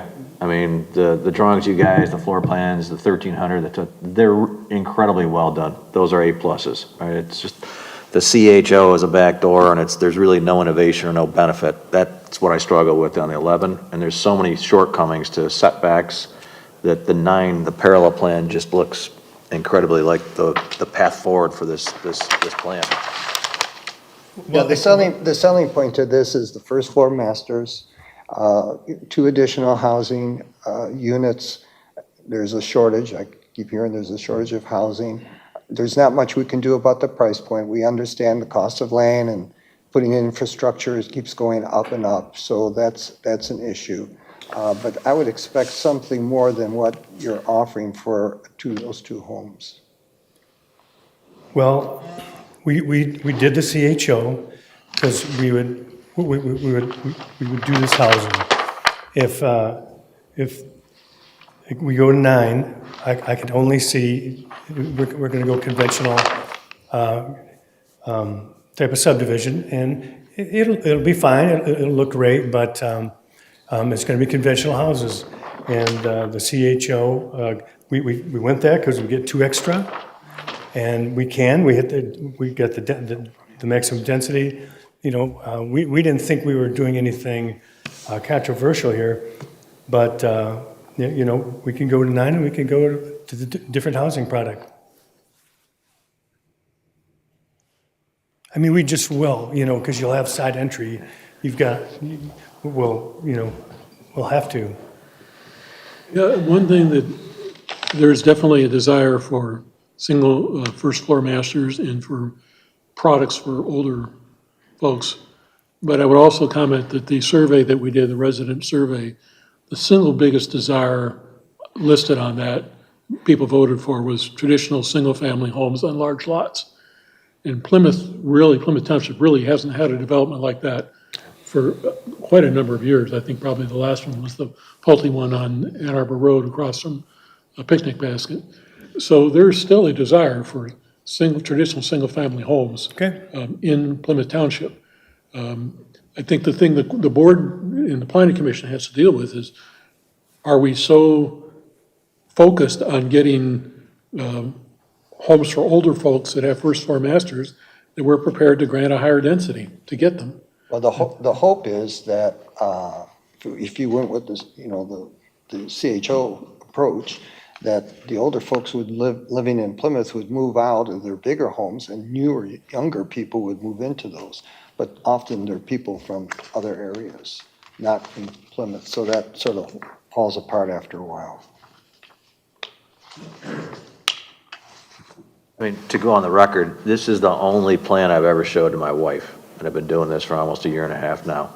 That's how well I think the layouts are, right? But the CHO, it's a back door, and we're gonna have other people coming in here, and I just hate to see a precedent of all you need is a picnic table and a gazebo, and it's a CHO, because people are gonna be running here with CHO proposals. Well, is it a matter of adding spunk to the park? I mean, what if we do that? We you know, there's two places for open space up at the front, but those are all landscaped. And the Outlaw B, you know, we could spruce up the park, and you know, we have to keep it, you know, we don't want to make it all active and some passive and all that, but we could think of something down there. Laura, just again, for purposes of, a number of our commissioners are new, in Western Plymouth Township, didn't I read somewhere that most of the developments were done under the cluster housing option historically? Yes, most of the township subdivisions are either a result of a residential unit development, an RUD, which requires there to be 40 acres or more of land, in which, you can be more innovative and provide, private green spaces that link to one another and pathways. You have that flexibility. The cluster housing, it is throughout the township and is widely used, and it is for parcels that are 40 acres or smaller. And as you get smaller, it does become more difficult to provide those benefits. So at this point, it's kind of weighing your preferences for additional older adult housing, or another benefit or asking them to provide another benefit, or just resorting to the 9 units that they could legally do today under the ordinance. I have a question as it relates to, you mentioned older adults housing. So when you are proposing this 11-unit development, are you marketing it towards people 60 and older, or is it going to be a 60 and older? No, we're not Neighborhood. marketing towards that, but that's what's going to gravitate there with that size of a So lot. the assumption is that it will be older people? Yes. Okay. This is what you're looking for. And how many bedrooms in total will be in these? No, there's a there's the main bedroom down and 2, so it'll be 3 bedrooms on a ranch, and it'll be 3 or 4 bedroom option in the master down, and 3 up, 3 up, yeah, 2 up or 3 up, depending on what they pick. And how many square feet? They range from, give me a second, 1,300 and 2,500 is what's in the plan. I don't have my glasses with me. Me neither. They're not that small. Yeah, there's 2 plans at the end of their deck. One is a 3-bedroom, all on a single level. The other one is a story and a half, with a primary unit on the first floor, and then 2 bedrooms and a. I believe the ranch is like 2,300 square feet, and the Cape is like 2,500 square feet. Again, downsizing is a relative term, but I mean, that's bigger than the house I live in with 4 people, so Noted. thank you. I do have a question, Laura. Is this something that can be tabled to look for a better public benefit, or is there something that has to be actually voted on tonight? And Commissioner, thank you for the kind words on the product. I designed it myself, so it's something that we're selling in other areas, and it's a good product that people enjoy, so. Yeah, I think no matter what you build there, the bigger homes or the smaller home, they're gonna sell, so that's not the issue. But for the commissioners that don't like the CHO, is it a matter of 60-foot lots when most of the other homes have 90, 100-foot lots or 120-foot lots, and you just think the 9-unit design fits better with that area? Because it's 2 homes, it's not like It's a 2 giant things. thing. But sounds like it'll be a different subdivision with the 9-unit versus the 11. And It one's will. more traditional, and then this is more, I guess, for potentially older. Or people that don't want a big lot, but want a first floor master. Whether it's a 3-car side or a 2 or 3-car front, okay? These guys can come back with something. So if this were to be tabled or delayed and we gave 90 days or 60 days, we could make a motion to defer it, right? Because they've got enough stuff that's good here to come back with the parallel plan, right? That works. The 9-unit, you mean? The 9-unit, which is the parallel plan, okay? That doesn't need the innovation, doesn't even need to be a anything, CHO, sounds most like. likely. No, it doesn't need anything. It doesn't need anything. The thing is, we keep talking about diversity of housing. And if the goal is to attract older folks, there's no guarantee these older folks are going to be relocating from an existing home they live in Plymouth Township. Maybe their kids have moved here for a job and they lived somewhere else, and they say, I want to be closer to my kids and grandkids and all of that. So you're looking at that aspect of it. Yeah. Who's marketing this? I'm not necessarily opposed to the 11 homes. It's a little tight, in my opinion. But if we're going to give that benefit to them, what are they returning back to us, essentially the residents? Okay. For that? What really makes it attractive? For me, a gazebo and a picnic bench is not it. But do you see other people from the subs around it using it, or this is just No, for the just for people that them, live it? just for them. Okay. And we've had discussion about Okay. community benefit should mean that community. Should Okay. be more than just that, but it's difficult to do this with this size of a lot. Yeah, and you're way out on the west side, but yeah, okay. And folks, like Country Club Village there, they have a pool and they have their own recreational. Yeah, that's a different thing, yeah. So are you in opposition of the 9 or? I like the 9. I think the 9 is the right foundation for this team to proceed, right? And most of the discussion's been on the 11, why not the 11, right? And I don't think you have to do 3-car garages, but you could do 2 on the side. They're very creative guys. They can come back with something. I'd rather give them the time to come back with something on the 9 that knocks our socks off, that has innovation of content, right, of buyers, right, that we'll downsize to, and not worry about the CHO, because you're going to have a whole bunch of people with, I think, less vision and excellence and content like they have, right, to try to come in doing a CHO backdoor. And I don't think it's what they tried to do here, but yeah, if you can get 11, you can bring the price down and there's still profit in there, but I want to get it right. We have such limited free space left in the township that we got to hit 3-point shots and 2-point shots at 80% on what we do here, right? They're going to attract 2 different kinds of Yeah, populations. it's different. So what kind of group of population do you want to I'm appeal happy to? having single-family homes. I'm happy having something that people can downsize to. And it really depends on the price point, right? And at $650, you're going to have both. Sandy, do you have some thoughts on this and what's appealing to you and what's not?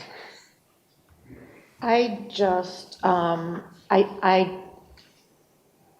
variation in the standards between the single family, the R1, R1S, and that, to me, they're pretty substantial, so I'm not comfortable with it. I think it's jamming too much into a. You think it's jamming too much? I do think So you it's think the jamming too 9's much, and I will tell you, honestly, that every time I go somewhere and I see new developments, and I see this. I know, I say, I would never want to live there, yeah. because I don't want to reach my hand out to be able to hold hands with my neighbor. I don't like that small. Okay. Right, but some people do, and this is catered to them. The 11 lots, that people, they look for lower maintenance, and that's what this is going to give them. I think you're going to see, I think you might be surprised, I think you're going to see more families buy into that. than Young older families people. too, young families could do that, yeah. Yeah, so all I'm saying is that younger families aren't necessarily going to want to be closer. This is not exclusive to senior housing. But we just made more affordable housing for them, though. That's why they're going to gravitate to young families. And it's strictly a matter of choice. He asked me what my opinion was, and my opinion Okay. is that I wouldn't like. Yeah. I love the product as well. I looked at that. It's awesome. I wish we could tear out my subdivision and build these, but it's not gonna happen. Well, you have a very nice subdivision. Could we table this and come back with, Yes. with something new? I That kind of you think might be, what I'm But hearing is, what kind of direction we want to give them. Yeah, That's why yeah. I'm kind of polling the group. I think what we're hearing is, we'd like to have you come back with 2 options. One is, show us what you could do with the 9 lot option. That probably is the preference I'm sensing of the group here. But then also show us the 11 option, but knock our socks off Fine with the with the 11. community benefit. So you can come back with two. or something in alternatives. between? Show us. Something in between, like a Does that- 10? Does that I mean- kind of capture the Also- thought? A 10 could be something possible as well. I I'm mean, we sorry, can- I'm sorry, say again. He said Is there or something in between, like a 10 10 unit? units instead of 11. I mean, we're willing to look at anything, but again, it's our belief that the 11 units at the affordable pricing is the best for the community. And you should probably do a Franklin T-chart listing the pluses and minuses of each alternative, because you're right, it is a lower price point, it's part of the consideration matrix. But does that alternative kind of sound? Well, we're pulling to see what each person, what do you say? I'm fine with 11. I mean, I mean, but I also agree with what Sandy said. It's tight and you're surrounded by subs that are a little bit bigger. Now, the one right on the corner though of Napier and North Territorial, those aren't big lots, I don't think. This borders to the south, multi-family house. What size lots, do you know, like Carl Drive and all that? They're not 90 feet. North Territorial. And Napier at the end. Yeah. North of M14 or south of M14? It's right on the corner. Right on the corner. Yeah, North Territorial. I think those are 90-foot lots. 90? Yeah. Because they're all almost all of them are front entry garages. Boy, Trailwood's And I think- 90. They seem a little smaller than that, but okay, maybe they're 90. I mean, that's the only negative with the 11. I mean, I'm fine with the 11, but the negative is you're surrounded by subs that have a bigger lot. Right behind us is that, Is multifamily development, and then there's nobody on our sides. Across the road, I can't remember what's there. Okay. Directly south There's just is, acreage parcels. directly south of this, and you can see it on the front page, is the Pulte development, and those are single family, but they're Very tight. story and a half masters, and it's not a condominium development, so it's. Yeah, it is. It says condos on the. Yeah, so it's site not, plan. yeah, it's not individual lots. Dan, what are your thoughts? Yeah, what do you, I like 9. You like? Get a better deal. I'm a niner. Ashley? just Ashley? plain, just regular sub 9, Yes. 100-foot lots, okay. Well, not 100. Well, that's what they are about, you know. Okay. I'm not in support of the CHO unless they can come back with some good public benefit. Yeah, and I think that's where I stand. I mean, I'm not opposed to 11 or 10, you know, but the benefit, it's got to be something that really blows our hair back. That, you know, otherwise then I think, you know, we're looking at the traditional development there. And so have you've built several homes, I presume, over the years? And have you seen what caters to the younger folks, you know, new families or middle-life families? well, younger families, again,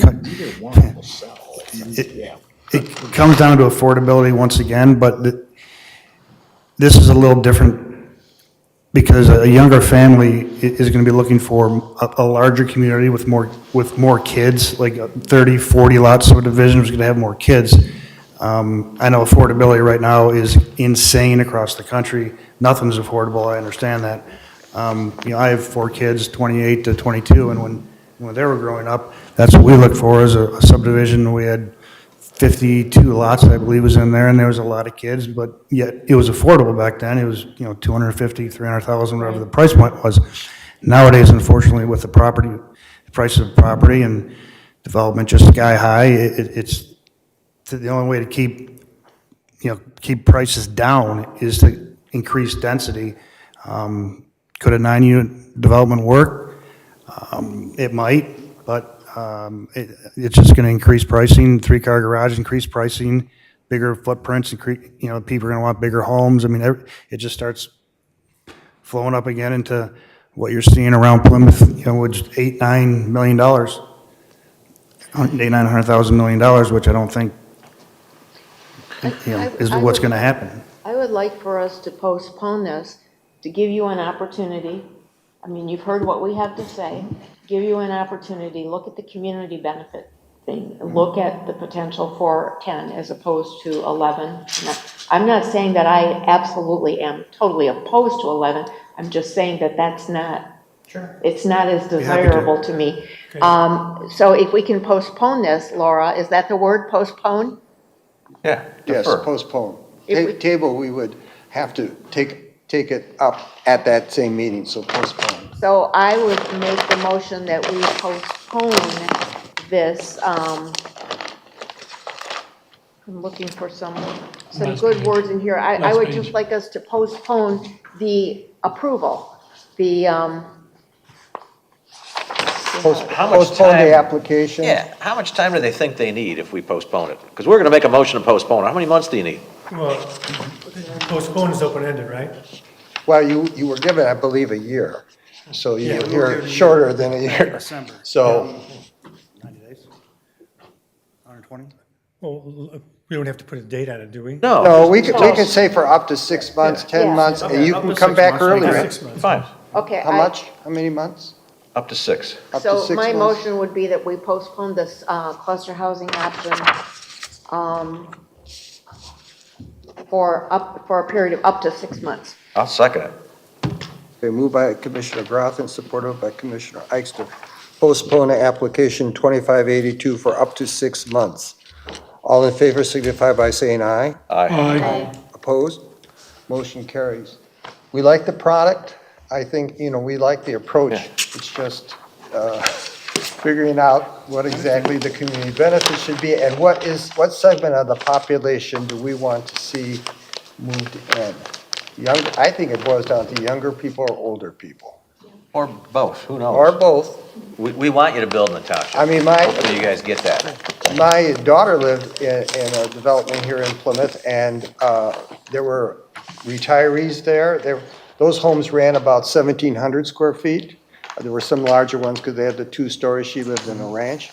And they had younger people, they had older people, single people, retired people, people with families. And it seemed to work. She was very happy to see the diversity of family types.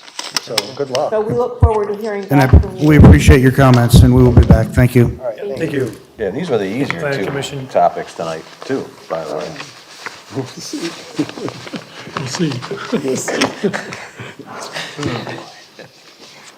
Okay. Now the one everyone's waiting for.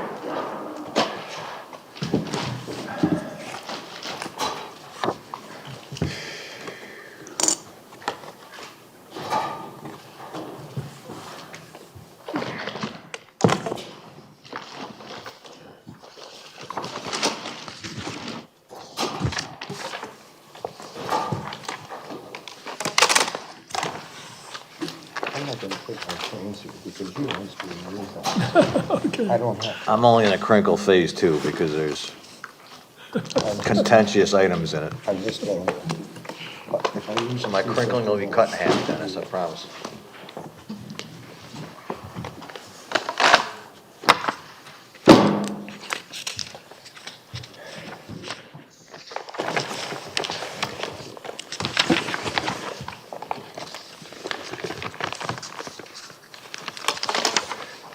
Okay, application 2560, the Chevy Corvette LaFontaine dealership. We're here for tentative and final, and the planner's report. Thank you. You are familiar with this application, having reviewed the special land use almost a year ago in April, which was granted. There were a series of conditions that were attached to that special land use approval, which are restated in our report on both pages 1 and 2, just for your reference, and the current compliance status. This project consists of 2 different phases across 3 different parcels. The image on the front page shows in red phase 1, which consists of a 3.5 acre site altogether with a proposed 52,000 square foot dealership. And then the yellow parcel, which also includes Massey Drive, that is phase 2. That's 9.5 acres, and it 22,000 square foot detailing and storage facility is proposed.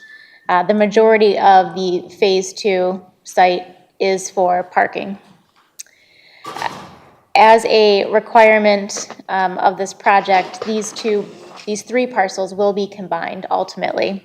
But for right now, they are broken out into Phase 1 and Phase 2 for this report. So under each of the site plan review items, you'll see that we have noted compliance for either the Site 1 along Ann Arbor Road or Site 2, or Phase 2, along the rear of the property. So going through our site plan review letter, the first condition, zoning and land use, there is compliance. The special land use was previously granted last year. It complies with the direction of the current master plan for a commercial, regional commercial in this area. Criteria 2, site appearance and coordination. This is where the dimensional standards are listed for both Phase 1 and 2, and they both comply. They have met those. And in some cases, they have greatly exceeded some of those minimum setbacks and requirements. Item number 3, preservation of site features. This may be an item for the Planning Commission to discuss further this evening, especially with before you is just citizen comments that were recently received. In Phase 1, the applicant is proposing to remove a total of 368 inches of DBH that is regulated for replacement. They are not proposing any replacement trees on that Phase 1 property. They are requesting a waiver to pay into the tree fund for those 368 DBH. What is DBH? Diameter of breast height. Okay. 4 feet off ground. And that's determined based off of the existing trees that are on the site, whether they are a heritage tree or not, and you apply the replacement ratios to that. So if a 16-inch tree is to be removed, it's not a heritage tree, and you would have to replace 4 inches of DBH. And for Phase 2, they are also removing a significant number of trees, 87 in total, which is 681 DBH, and they are required, based on that replacement ratio, to replace just over 250 DBH.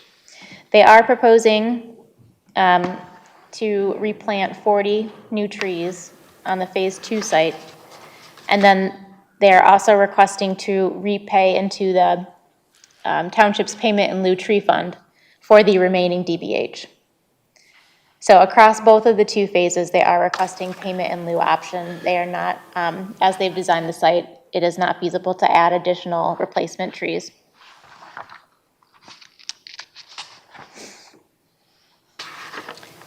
Item number 4, impact on public services. This is on page 6. The engineering's report, of course, is included, but based on a quick assessment, it's not expected to create additional negative impacts on public services and can be so designed. In terms of vehicular access and circulation, so the sites themselves will have direct access onto Massey Road. That's that north and south roadway. The front parcel itself will not have direct access onto Ann Arbor Road, although Massey Road leads to both Ann Arbor Road and Haggerty Road, so there are 2 different outlets for this. They are not proposing any new curb cuts onto Ann Arbor Road. The applicant has demonstrated that there is adequate space for the internal drive aisles and truck traffic for maneuvering. In terms of pedestrian access and circulation, there exists a sidewalk along Ann Arbor Road today. Between these 2 properties is the hotel site, which is of course under different ownership. There is a sidewalk along a portion of that frontage that the applicant is proposing to tie into. Doing a sidewalk directly along Massey Drive would require the removal of a number of existing street trees, and so we are not recommending that, but more of an internal sidewalk network so that they could still safely go between the Phase 1 parcel and the Phase 2 site, utilizing the current pedestrian access on the hotel site. In terms of emergency access, The fire department has found no deficiencies. Their report is included in your packet. For landscaping, screening, and buffering, this is another related to the replacement trees and is an item for the Planning Commission's consideration. Parcel A complies with the Ann Arbor Road Corridor streetscape landscaping requirements, and it also complies with the interior parking lot landscaping requirements. Phase 2 also complies with the parking lot screening requirements from Massey Drive, that internal drive. And for that rear parcel, Phase 2, since it does abut residential, the residential buffer requirements apply. And the zoning ordinance requires a solid wall plus a 6 to 8 foot, wide planting strip that is landscaped, including trees every 35 feet. So what's required is a solid wall plus at least a 6-foot landscape buffer with 21 trees. The applicant is proposing a 60-foot wide planting strip along that south property line with 13 new evergreen trees, 6 new shade trees, and for 45 trees to remain. So the requirement is exceeded in this. However, we did hear from the public during the special land use that screening in the adjacent residential is important and is a consideration for the commission. In terms of parking and loading, the Phase 1 site where the dealership is, because of the number of employees on the greatest shift, is requiring 267 spaces per the ordinance. They are proposing 192 spaces to be located on that front portion, and then to add those 75 spaces to Phase 2. There are a total of 555 parking spaces on the Phase 2 property. So because this is a storage and detailing facility, only 18 spaces are required for that rear site. So they can accommodate the necessary 75 from the Phase 1, and they are, significantly overparked overall. Part of that is the request to have the storage of vehicles in that rear Phase 2 lot. One item that they are requesting a waiver for, this is on page 12, based on the square footage of their dealership building in Phase 1, 2 loading spaces are required by ordinance.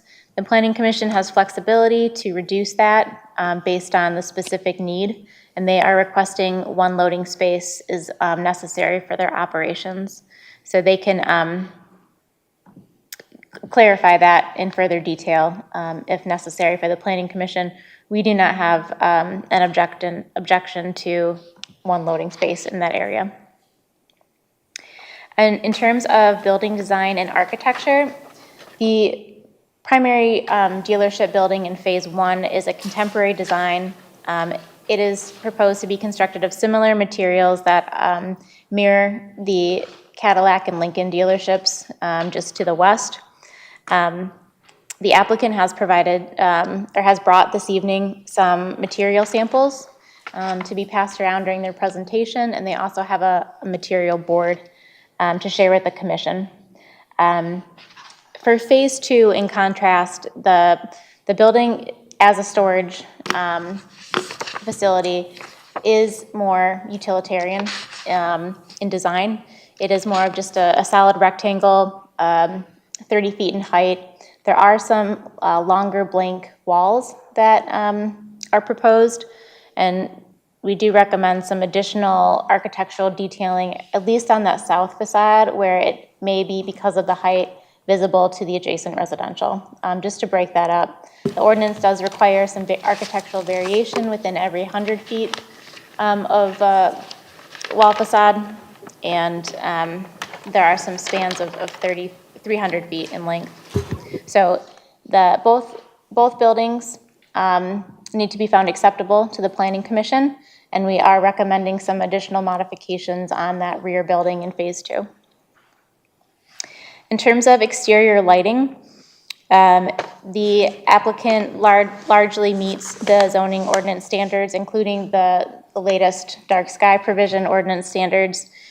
There are a couple points within the Phase 1 site that are just slightly too bright that need to be lowered, but overall, there is compliance met with this, and compliance met on Phase 2, which is especially important where it abuts adjacent residential.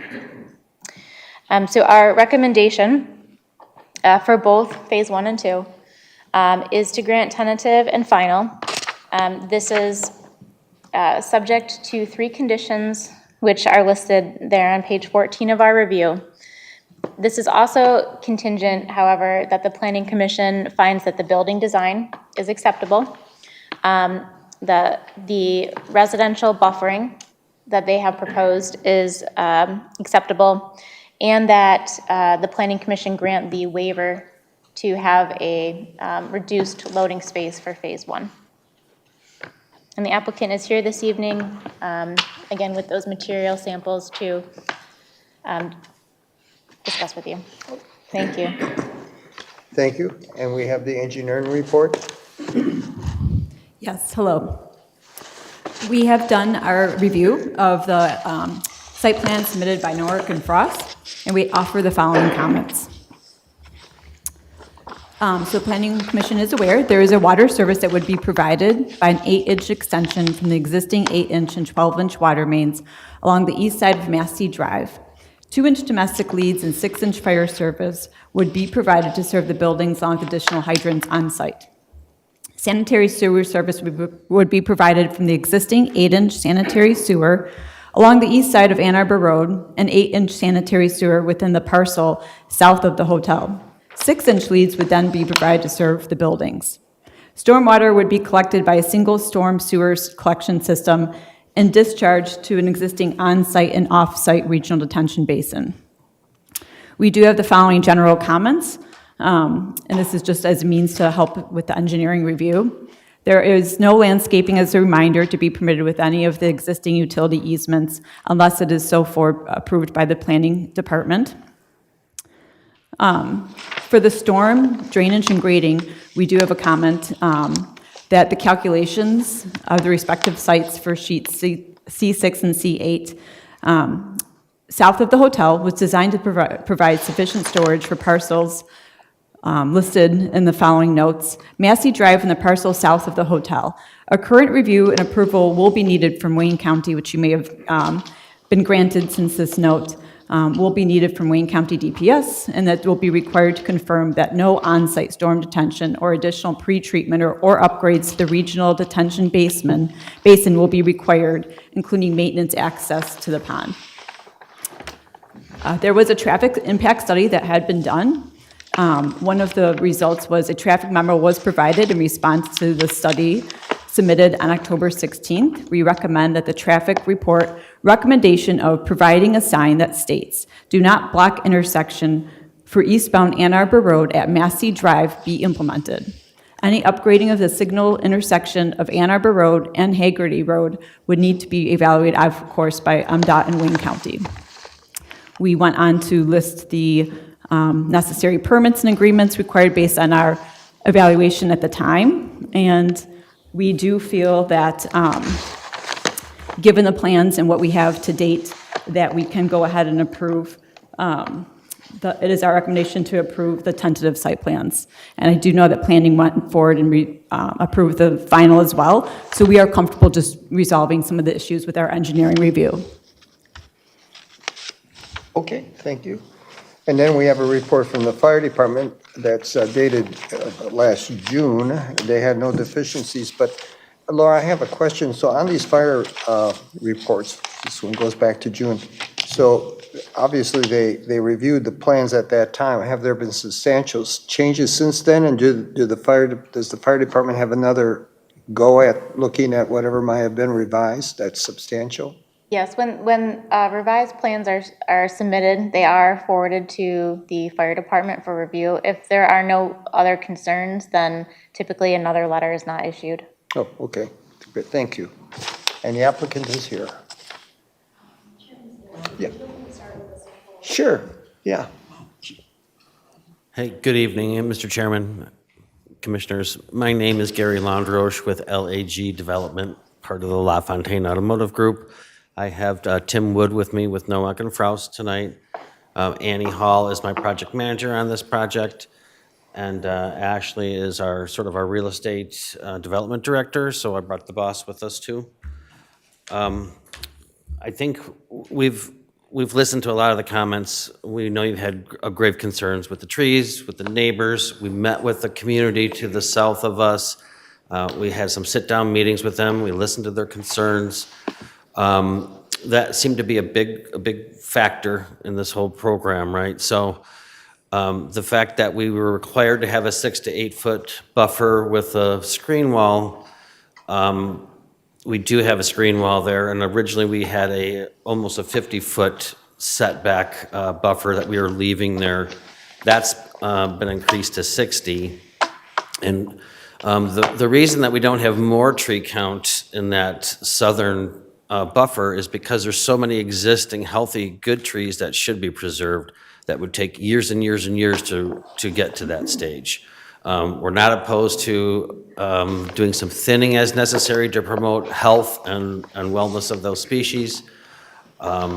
We are doing some heavy density along where the proposed building is to help screen that. We've added bushes. We've done some undulations in our plan to break that up and to create a more sinuous appeal. I think it's a much better program than it was. We had the dumpster enclosure originally on that south side that's been moved to the north, to help with the noise factor. One of the issues that Laura talked about was the sidewalk connectivity between these two parcels. So Annie has had extensive discussions with the hotel group. They're anxious as heck to see us going in there.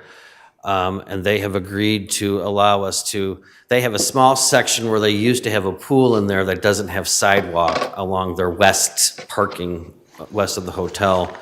They would allow us to pave that for them and then just put some cross striping in so that our employees could have the ability to just walk through their parking lot to get over there. We don't have much of a rendering on that yet, but she sent that drawing up there for you to take a peek at it too. It's kind of hard to see. This is a contemporary dealership building that does follow a lot of the dealership plans. We've got the split face block. This is the bow tie blue that is Chevy's color. That's this aluminum composite material that goes on there. There's a darker gray aluminum composite that's on there. It's got the silver ACM. There's some gray paint in some of the back area in the service garage, and there's gray spandrel glass on the front, which just so that you don't see building structure through in the roof area. Just to be clear, our plan for phase 2 is just for the building in the back. The parking lot itself would be done along with phase 1 for us. We really can't even function in this building without, without that additional vehicle storage and employee parking back there. So it's the building itself that we're proposing for a phase 2. And we actually had a discussion with, who was the planner we were with? Sort of like Liz, not to throw her under the bus, but she kind of indicated that we would.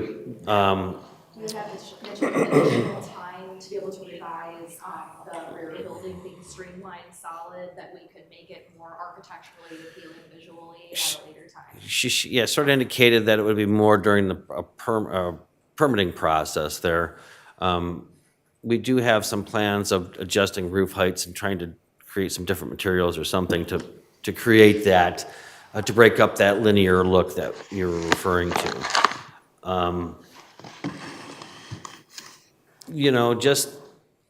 it sounds terrible to hear that, oh, they're not doing any replacement trees. It doesn't mean we're not adding landscaping to the project. We are compliant with the landscape requirements. So that's why we would like to buy into the tree fund for the replacement of, I don't remember the number, it's almost 600, right? Yeah. DBH. And I guess we're open for comments and questions. Let me start off with some questions that came in the communication. I want to make sure this person, Jacqueline, are you here? Is this Jacqueline here? Oh, okay, well, I'm not sure what you want to do. If I can go through your questions, or would you prefer to do it yourself, or? Well, you would go through those questions and then some. Okay, let me start with these and then we'll see where we go, okay? All right, so she's saying that the existing southern property line wall is about 54 years old. When it deteriorates, will La Fontaine provide repair or replacement? I don't know who owns that wall. Do you know? Bradbury, you're from Bradbury? You don't own it? No, we don't know. Is it a state MDOT or? I don't know. I think it's on our property line, regardless of the fact it is a requirement for us to have that there. So if there is any disrepair of that wall, we would be maintaining that, yes. Oh, okay. All right.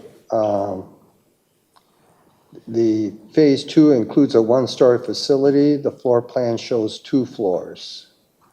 She's questioning, it's a 2-floor, I believe, as Is I there saw some the storage plan. upstairs, parts or?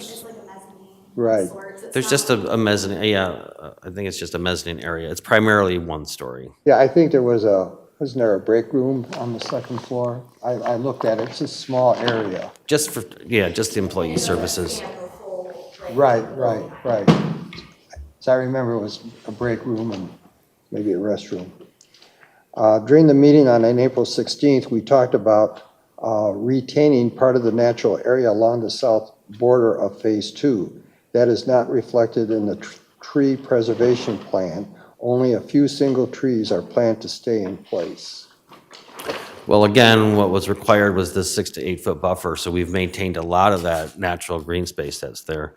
And we are adding additional trees to that, and we're putting a pretty heavy hedge along there too, right? 52 trees to remain on that south property line. 52 that we're adding? Existing to remain. Oh, We're existing? adding 40. So there's gonna be Okay, 93. so there's 52 existing, my engineer is telling me, and we're adding 40 to that. And are we doing bushes as well? Yeah, And plus shrubs. any kind of berming or anything that we're doing? No berming.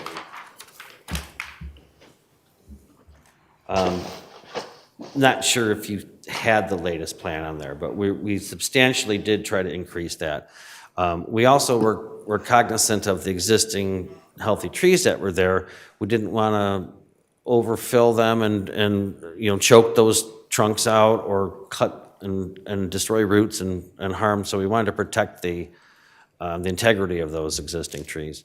I don't know if are any shown to be just thinned out or something if they're not desirable. There's probably some underbrush that could be cleaned up or whatever to, again, promote the better health of them. We know that you'd like to have a dense screening there, right? And we tried to do that with this. All right. She lives in Bradbury, in the Bradbury building along the wall that faces north, viewing the wooded area. The tree preservation plan shows the tagged trees to be removed. Can trees be preserved that are not located at the future building or parking?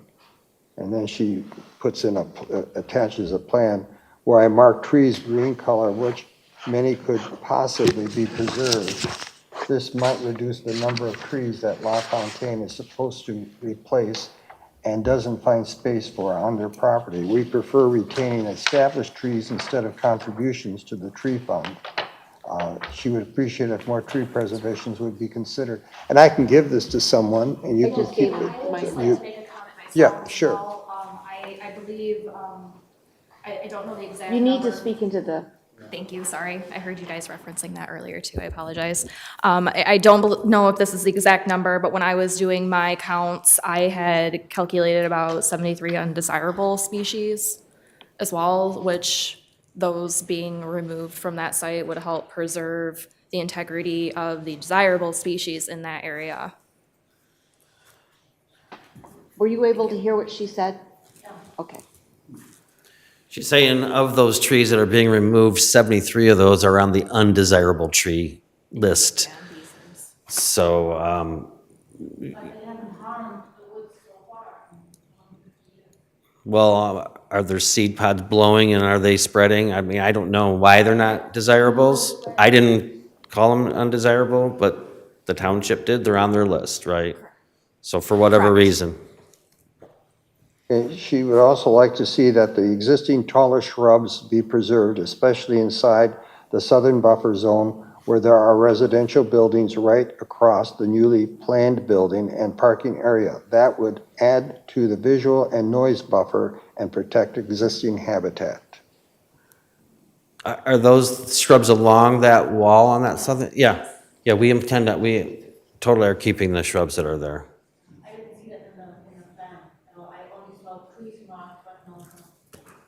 Can I show her the little fluff? And then Yeah, that's the, yeah.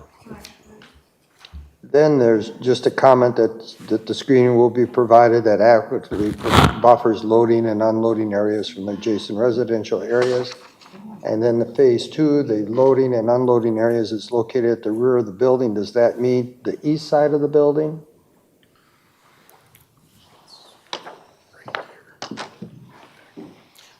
Oh, yeah, that's the far east. That's all the way next to the freeway. Are you able to predict the unloading times? I know that sometimes varies. It's supposed to be during business hours. It's hard to regulate because they're independent contractors. They're not actually employees of the manufacturers. It's been a little bit of a challenge just, just being able to control those guys. We do our best with that. We do have, and maybe the plan was updated since Laura saw that last, but there are 2 loading and unloading zones on the front parcel next to the building. There's 2 side by side. Are there operating hours for the phase 2 building? Same as the dealership. Okay. Closed on Sundays. They're closed earlier on Wednesday. Basically, it's 7 to 6, except for Monday and Thursday. They're open till 9.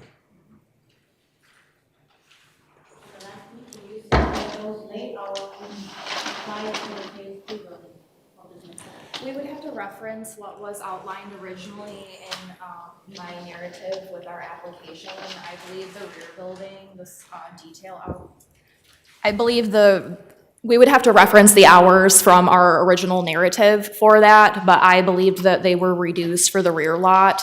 I know there was a concern with the dryers, especially for that, and that's why we took extra liberties. As you can see on the floor plans, we actually created a vestibule of sorts just outside the blowers, so there's actually a second, it's like a containment, if you will, for sound. People will be entering or our employees will be taking vehicles into the wash. There's a door at the end. When the blowers are done, that door opens. They are in a vestibuled area, and they can exit that way. That was a measure we took to try to preserve the peace and quiet of the site. So the entrance to that wash is in the south of that building. So they'll drive in, the door closes, they drive through the wash. As that first dryer is going, the interior door opens. They get into this space, that door closes where the dryers are, and then the outside door opens. So we've done this extra layer of sound protection. That's the exit side where the blowers are. That's where the noise is. The blowers are facing the hotel site. The blowers are facing the hotel site. They're not facing your site. The entrance, yes, so the entrance is on the south, closest to your property limits, and the actual blowers themselves are closer to the hotel side. Is there a wall between your unit and this development? There is a wall, that's what we talked about, that older, the concrete wall. Because then you raise this issue about the facade, and you're saying that you're still going to look at the facade, but isn't there a wall between your view? Very high wall, and anything that's being built will see. Oh, I We see. live in a building that, for all the rooms but one bedroom, face dawn. And face that now wood area and in the future the structure. And she's concerned about the facade on that second phase building. We hope you hardly see it with the existing 54 trees and the additional 40 that we're planting there and the bushes that will remain.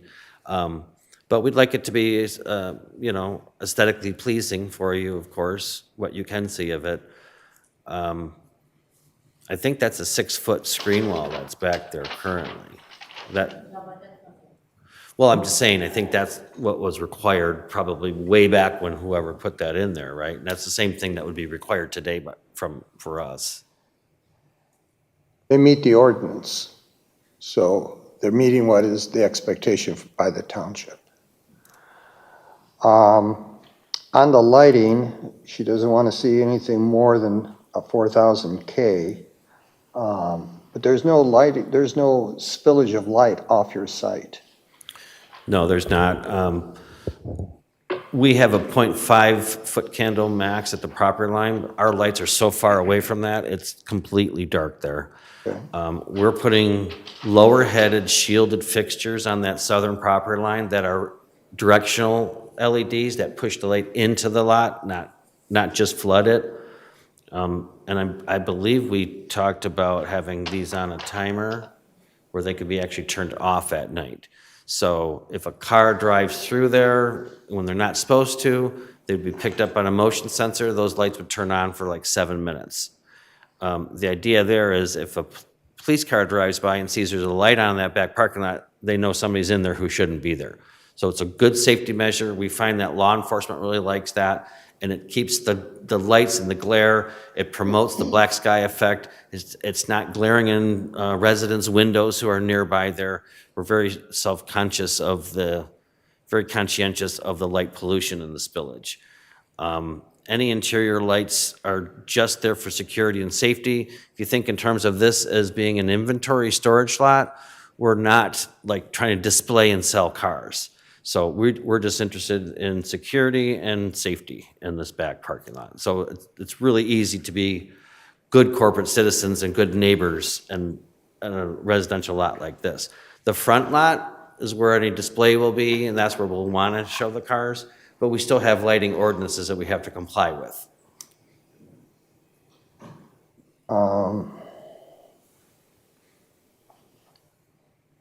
Current review and approval from Wayne County DPS will be required to confirm that no on-site storm detention or additional pretreatment or upgrades to the regional detention basin will be required. Has that been provided?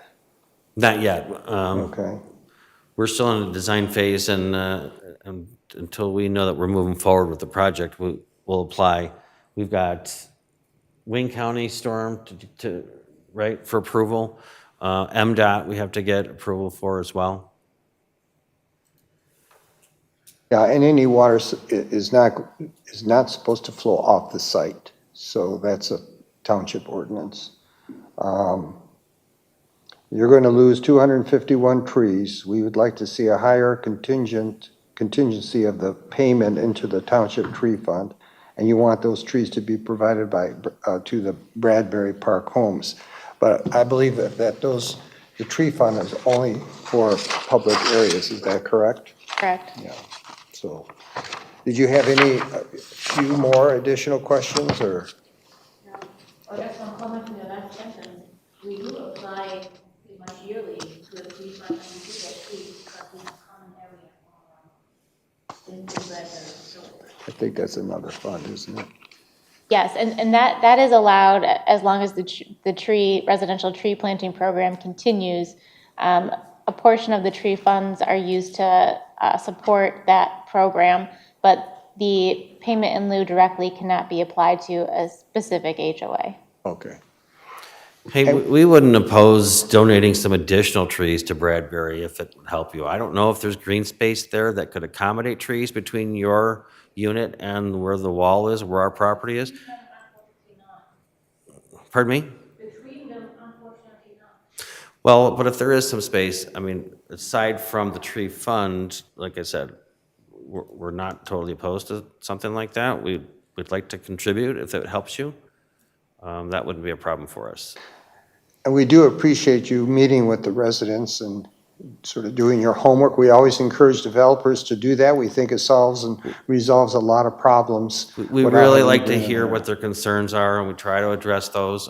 And again, we do want to be good neighbors. We understand that people live here. This is your home, it's your sanctuary, right? I get that. You don't want to have a battle with some obnoxious neighbor going on, forever. Remember that we've had vacant buildings there for 10 years. That last building we just tore down, the one, was it Bennigan's, whatever the restaurant was? Yeah. There was kids partying there, there's doing some drugs, there's beer bottles, there was a homeless, somebody broke in, was in there, a homeless person or something. I mean, it's blight, and it's not safe, and it's dangerous, so that kind of was something that had to be done, and of course Annie went through the whole process of getting the utilities disconnected and the clearances and the demo permit and bonding, whatever had to happen for that, right? Sounds like you're on the right foot here, so I'll turn it over to questions from the commission. Maybe I could start. First of all, you may have saw at the beginning of the meeting, this issue of so-called missing middle housing was raised. Bradbury Park condominiums are a real showcase for the township, and it's a perfect example of how we are already in Plymouth Township addressing the missing middle housing issue. So we're very concerned that we do everything to continue the desirability of this neighborhood, because we do really think it's an asset to the township. I'm particularly interested in trees, no surprise to anybody here. I'm looking at page L1 of the deck for the second building, and it appears to me, there's no dimensions marked on this, but can you tell me what is the dimension between the fence, the Bradbury Park fence, and the very edge of the southern row of parking? 60 feet. 60 feet, okay. So looking at that, it appears that about 30 feet of that, the first 30 feet next to Bradbury, now appears that you're not taking out any trees at all. And I've walked that piece of land, and it's pretty dense. Again, it's not all desirable trees, but it is a nature area. And then the next page, page L2, it appears that you're adding additional trees, new trees, on that next 30 feet. So in other words, the first 30 feet next to Bradbury stays exactly as it is. The second 30 feet, you're now adding new trees in to create additional vegetation before we get to the very southernmost row of parking. Correct. Am I reading that correctly? That is correct, yes. Okay. So some of the underbrush that you walk through, it feels dense in there. There's picker bushes, there's mulberry, there's some of these undesirables. And I think that there is some grading issues. Tim, is there in there, correct? So we're able to stay outside of the grading to some degree where we're keeping the existing trees.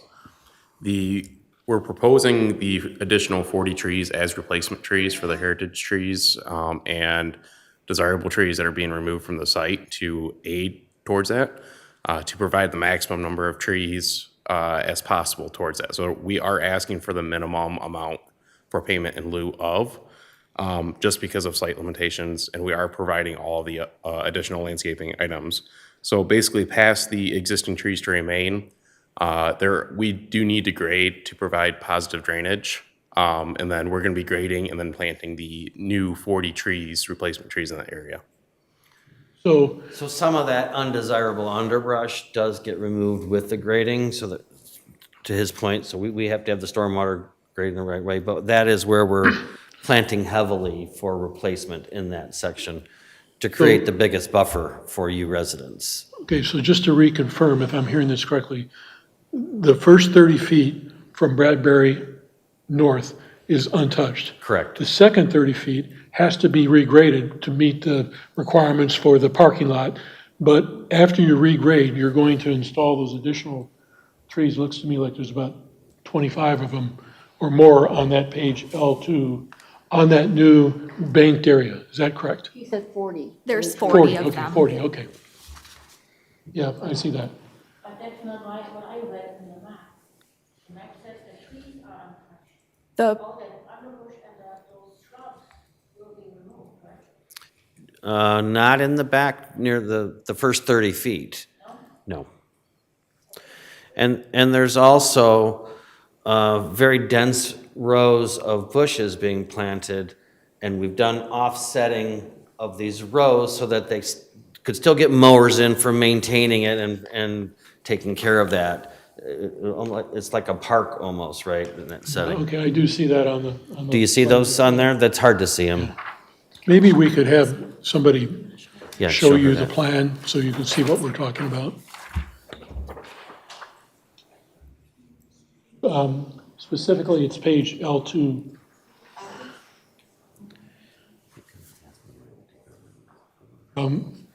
The only other comment I would make at this time is that I do want to reiterate the request from the planning department to add additional visual interest to the southern wall of Building 2. Because even with all the additional planning, there will be people in Bradbury that will probably see the back of that building, particularly in the winter when the trees are down. Certainly. So really would like to see you up the ante on that a little bit. Okay. If I may just interject, you're talking about that part, on page 13 of the planner's report, the underlined sections under phase 2, are you able to Excuse me one second. Ashley, Yeah, that's. we can't hear what's going on up here. Sorry. I don't want to sound like I'm stupid, but I'm not able to hear you. Yeah, maybe Sorry. can you cover that with them when we're done? We'll be glad to go over this with you folks. Okay, good. So on page 13, there's a discussion about phase 2, the underlined section, and a little bit at the end. You're able to meet those expectations that are in the planner's report? Yeah, yes, we are. Okay. Do we have a report? Anyone else want to chime in on? Yeah, any I of the just issues? have a question on the concept. So are you shutting down the dealer on Plymouth Road and moving to this one? No, we're going to keep that primarily for pre-owned vehicles. Oh, and okay. for additional service. Okay. You guys know what's happened even since COVID, right? The used car market has just gone in the cost of cars. So people are maintaining their used vehicles quite a bit longer. It's still a pretty hot trend in the industry, so we're finding the need for additional service based on our projections for this current location and new vehicles that will be serviced here. So that's primarily going to be for used cars and for the medium-duty trucks. Like the pickup trucks that have a dump bed or something like that. Yeah, okay. And it'll be full-service Chevrolet? Correct. Yeah, okay. One additional question that this has come up in the previous application, I almost hate to bring it up. So, Laura, in the planner's report, you say no major repair or major finishing is permitted. So how do we define major repair again? There is a definition in the zoning ordinance. When this was before the Planning Commission for special land use, I do remember going over that, defining it, and I believe Kevin Bennett was here that evening and spoke to it as well. That's the official definition. Okay. All right. Yeah, so typically that means like body shop work where they're taking off fenders and, right? And it also means that they're not really dropping engines and transmissions and all that major stuff that where a vehicle sits there for a long time and you got all the fluids and this is more for, just general service work. Routine maintenance. Correct. Yeah. Yeah, but you guys are replacing a lot of the 6.2 liters though. Yeah. But anyway. Those are all modular these days. It's amazing. They just drop the whole front and it, you know, Oh, okay. So it's not so bad to. it's not like you used to have to disassemble everything on Right. it and pull them out the top, and it's kind of scary, but. Okay. Modular. Modular, yeah. Bill, you must have a Yep. comment or two No, I on trees. wanted the right side to go. Oh, okay. You saving the best for last? Yeah. I have some questions about parking. So obviously your parking far exceeds the minimum required. So I just want to be sure, like, what percentage is going to be used for actual parking of cars and what is for staging and overflow of vehicles?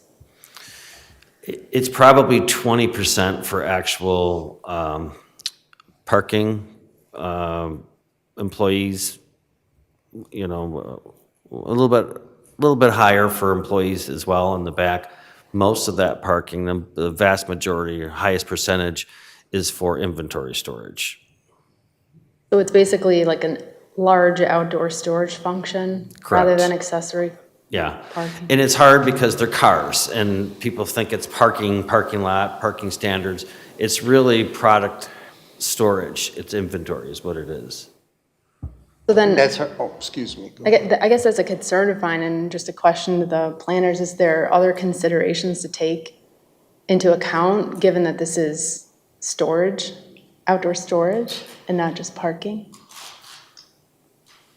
Well, the outdoor storage of the vehicles was approved as part of their special land use, right? That was identified on the plan and expressed to the commission at that time and approved. Okay, was there a number or like a parking space limit for that outdoor storage? There were no parameters on that? Okay, thank you. Correct me if I'm wrong, but there is a zoning, vehicle parking zoning that we did for the Heinz Park, Lincoln, that is off of Haggerty. You'll see it almost empty now. But it's hard to predict sales of cars. I know during COVID, you could drive by these car dealerships and there were virtually no cars. So, but I don't think it would be inappropriate to do rezoning for that, just a small portion. It would be better just to call it outdoor storage. Right. Okay.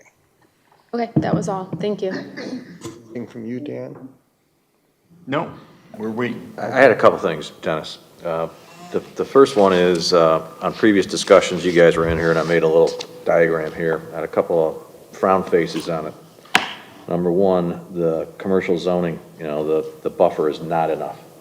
Going from 50 to 60 is a pittance, okay? It's disingenuous, right? I mean, when the first time the Bradbury residents showed up, one by one, they said, please extend this. We want as much of buffer as possible, right? An additional 10 feet doesn't even come close, okay? You did get the dumpster moved to the far north side, which was a specific request, so I give you credit for doing that one because that is loud. But to Dennis's point, which is a great question about 25 minutes ago, these car hallways show up all throughout the night. They have to get somewhere and they want to go to bed, so they drive, they park, right? So you will have trucks, maybe not unloading, but they'll be rolling through with their diesels. The noise analysis that was done, right, and I pulled this up because I used to be an NVH supervisor. I did that for 2 years, which is noise, vibration, harshness. That's the study in noise. They pay us a lot of money to make vehicles quiet, right? You got to pass legal noise, which is 80 dBs, right? This subdivision is bombarded by noise already, okay? And it's additive, okay? The noise that comes from the dealership during the working hours. You guys did a 24-hour noise study. It says where it was done, where the microphone was 8 feet up, it was X feet north, Y feet away from the 10-foot wall. But the point I'm trying to make is there's a 10-foot wall already and they're bombarded by noise. The wall that's there is nowhere near enough, okay? It needs to be higher. And they really want a heck of a lot more, okay? So as people were talking here, I'm back to doing my coloring, right? And I'll share with my peers here. The same page Tim looked at, I went in and did the hockey stick curve and said, shove the 60-foot buffer to 160 feet. Go do something these people really want. By doing that, I counted up 174 less parking spaces for your floor plan of extra inventory, and you'll save close to just under 100 trees. Some of these are scruffy trees, okay? Most of them are not the beautiful oaks and the red maples and all the things people really like to see, but those trees do more than act as a deflection to bust up the sound pressure waves. There's two types of noise. There's structure-borne, you feel the vibration in your seat when you're driving down the road, and there's airborne, it's what you hear from the exhaust through your windows. Most of this is going to be airborne noise, okay, which is tough on people that are already seeing approximately 60 dBs.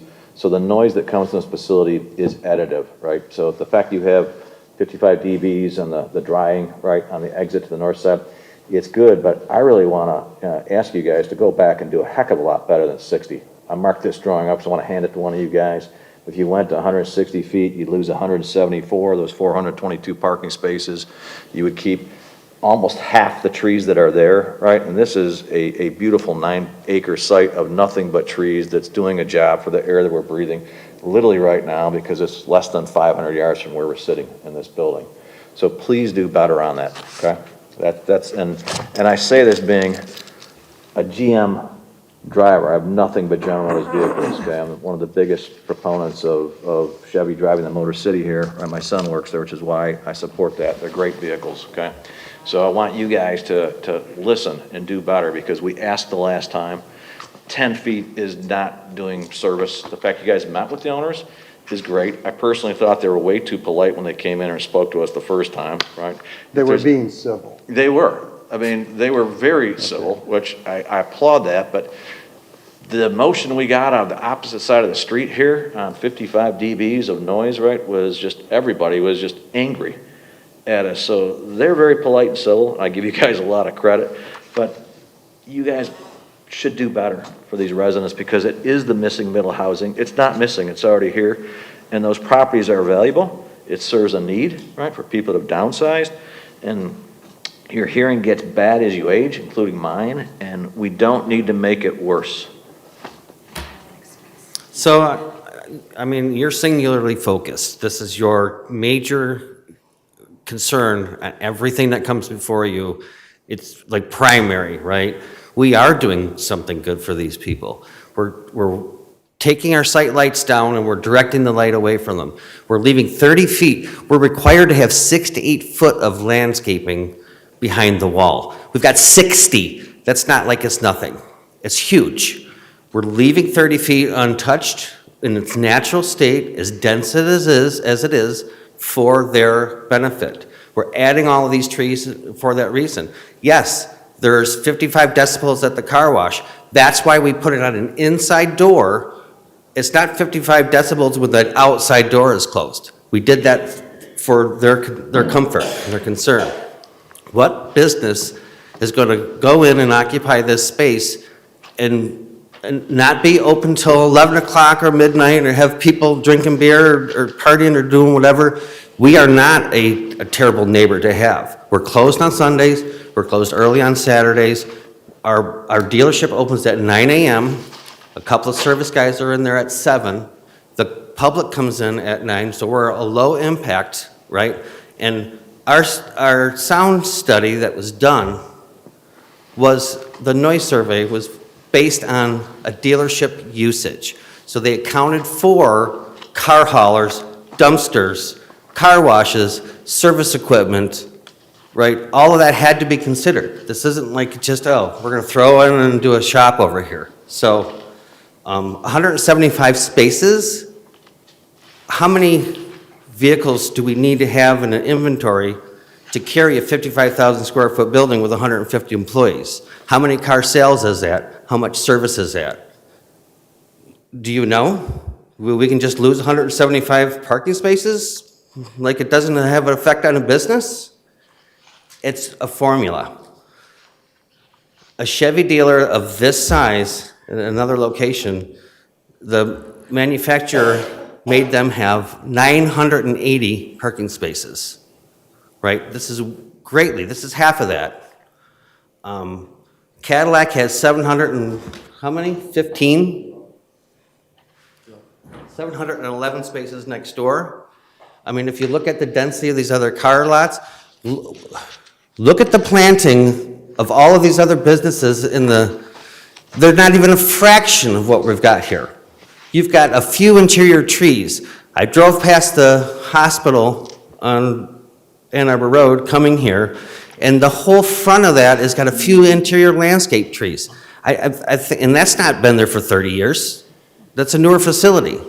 So I almost feel like there's double standards going on. And man, I understand ordinances change, and this is what the concern is, and you've been on the commission for a year and a half, fine, but we're not being terrible neighbors here, and we're not proposing some dastardly, obnoxious, project. We're trying to be compliant and considerate of the neighbors that are in here. And no, we can't give up 175 spaces and put a 170-foot buffer. I mean, that's absurd. I don't even know how you can ask for that with a clear conscience. It's 9 acres, and what are we using, Tim? What's being developed? Is it 7? Yeah, it's like 7.7. It's in the report. I just think that these are, I think we've done a really good job at listening to what's important. We've moved interior islands to help preserve some of the mature heritage trees that are in there. We've created an island buffer around those. We're not taking down trees that aren't necessary. To grade this site, you have to have stormwater flow. The detention pond's being improved, and of course, we'll be compliant with Wayne County standards and pre-treatment if it's required. So I think you're overreaching, and I think your expectations are not reasonable or fair. Are you done? Yeah. Wonderful. All right, so noise. Sound level decreases, the distance from the source increases. So with all due respect to the Cadillac dealership, it's further away. I'm not challenging your phase 1. It's the phase 2. This is nothing more than a floor plan parking lot, right, at the expense of a buffer that's been there for a long time that the neighbors have asked you to maximize, and you gave them plus 10 feet. Didn't say anyone was a bad neighbor. Didn't say it's a horrible plan. I asked you to do better because they asked us to ask you to do better, and we're trying to do our job. So with all due respect here, right, as the distance increases, right, every doubling of distance decreases sound by 6 decibels. They're bombarded by noise to begin with, they're going to get more. That's a fact.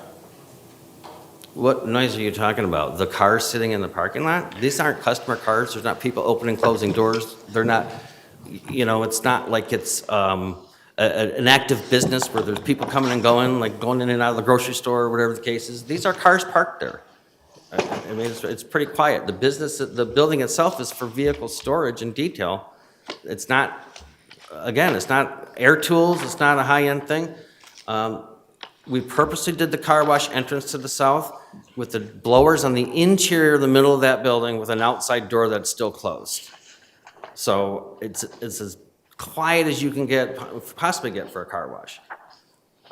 When you say that the building is for inside vehicle storage, what are you referring to? Are you talking about just for vehicles that are waiting, that have been serviced and are waiting to be washed? Are you talking about actual physical storage of vehicles in the building as well as the outside? Physical storage. There's a lot of high-end, souped-up, expensive cars that people have but don't drive in the winter, and they look for a place to store them. That's primarily what that's going to be used for. Oh, okay. I certainly didn't understand. Did you understand that, Laura?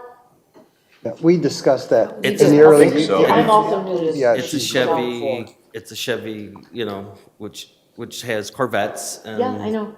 they're pretty high-end, and nowadays, I used to be able to buy a house for what it costs for one of those. Yeah, nowadays you don't even want to take it on the road because people drive crazy. I'd take it on the road if I could, but I don't have one. Not Michigan Road. Just to talk about the parking spaces, last time I mentioned that the automotive dealer networks have, Ford calls it a planning volume. Yeah. And it's a forecast of what a dealership does in a normal business year.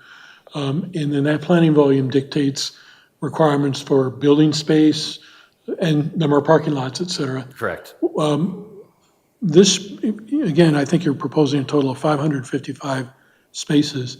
How does that compare to Chevy's? I don't know what Chevy calls it, but their planning volume Our version. planning volume on this point is a lot higher than 555 spaces. We're using the Plymouth Road Chevy, and we got General Motors to agree to consider that parking lot as well for our total. That's why I said there's another Chevy dealer that had a similar sized building. He had to have 1,000 parking spaces. So it's based on the number of salesmen that are in there, what your projected volume is that you're going to be able to do. You have to have X amount of inventory to carry in order to sell and service X amount of vehicles. So what you're saying is that Chevy's planning volume requires, for that dealership, requires roughly 1,000 parking spaces. It does. And the way you're satisfying that is by Correct. counting the spaces at the existing facility on Plymouth Road. That's correct. And the new one. Yes. Okay. And we did consider the neighbors' concerns. We sat down and we met with them and we listened to them and we showed them this plan and we talked about what we were doing and planning to do. They didn't have the same reaction you do. You act like you're looking out for their interests and telling us what they wanted you to tell us, but that's not what they told us directly. Yes, ma'am.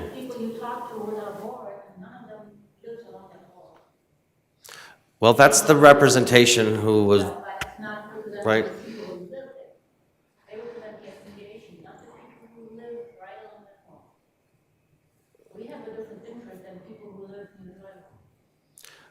I understand that. I understand that. The board is an elected body by you. You voted those people in, right?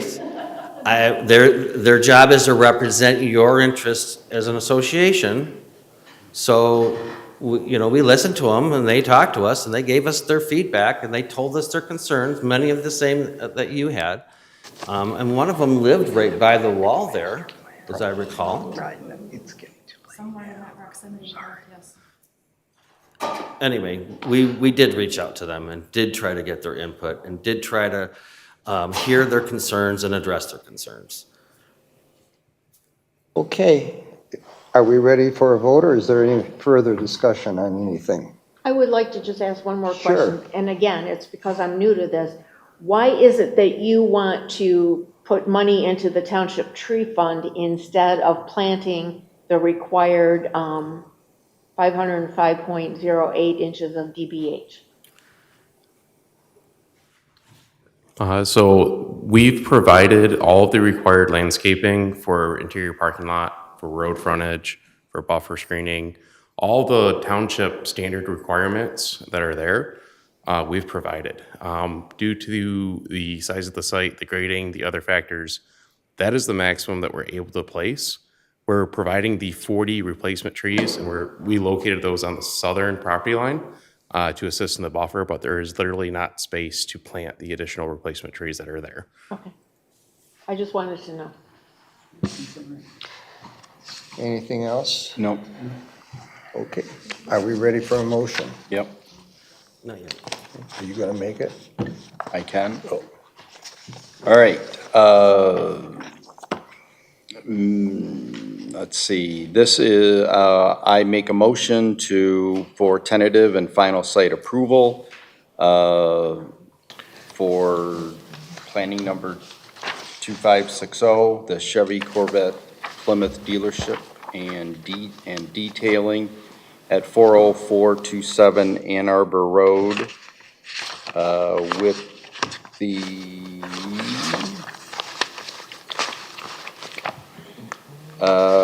the conditions that the applicant submit a revised photometric plan for phase 1 to meet the property line maximum light intensity. All exterior lighting fixtures shall have a correlated color temperature of 4,000 K or less. And the applicant shall pay into the township tree fund in lieu of planting the required 505 inches of DBH in replacement trees. And do we need to add a fourth item about asking that the southern elevation of the Phase 2 building be architecturally enhanced? That would become point number 4. And, yeah, why don't you, What's the you want to argument? repeat that? Yeah, that the applicant will enhance the appearance of the 300 feet of elevation, southern-facing elevation of building number 2, per the planner's suggestion.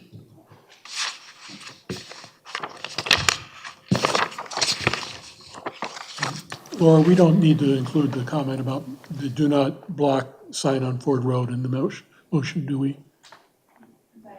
We don't need to include the recommendation about the do not block traffic sign on Ann Arbor Road? No. Okay. Okay, is there a second? Yeah, is there a second? I'll second it. Okay, moved by Commissioner Pop and supported by Commissioner Boyd to approve, to grant tentative and final site plan approval to application 2560, subject to set conditions. All in favor signify by saying aye. Aye. Opposed? Opposed? Aye. Aye. We do a roll There's call. 2 ayes that are You want to opposed. roll? Yeah, let's do a roll Let's do call. roll call. Okay, Dennis Sabulski, Yes. Tim Boyd, Yes. Stuart Pop's a yes, Sandy Groth, Dan Callahan, Yes. Bill Ikes, No. and Ashley Kruger. Yes. Okay, 5 to 2. Okay, the motion carries. Thank you for meeting again with the residents. So we welcome you to the township and We'll wish reach you out to much Bradbury success. and we will ask if you guys would like us to add some additional trees for you in there. We don't have an issue with that at all. And if you'd like to step outside and talk over any more details. Thank you. Thank you very much. Thank you. And thank you all for your input. Thanks for all of your efforts to appease the residents.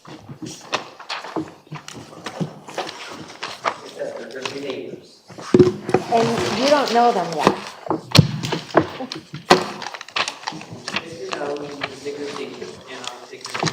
That's absolutely correct.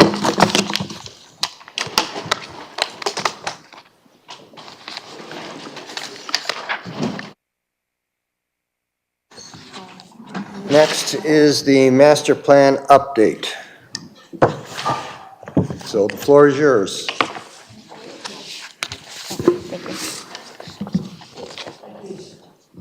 Okay. Thank you. Thank you for coming and staying.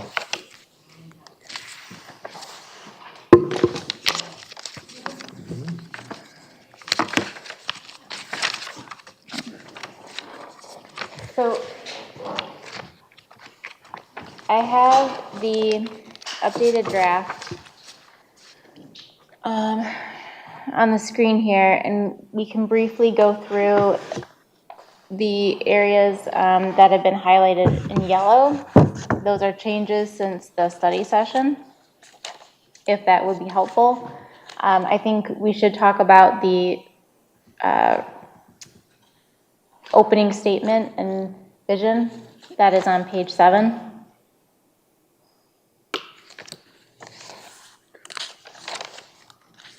Actually, I have some comments on that.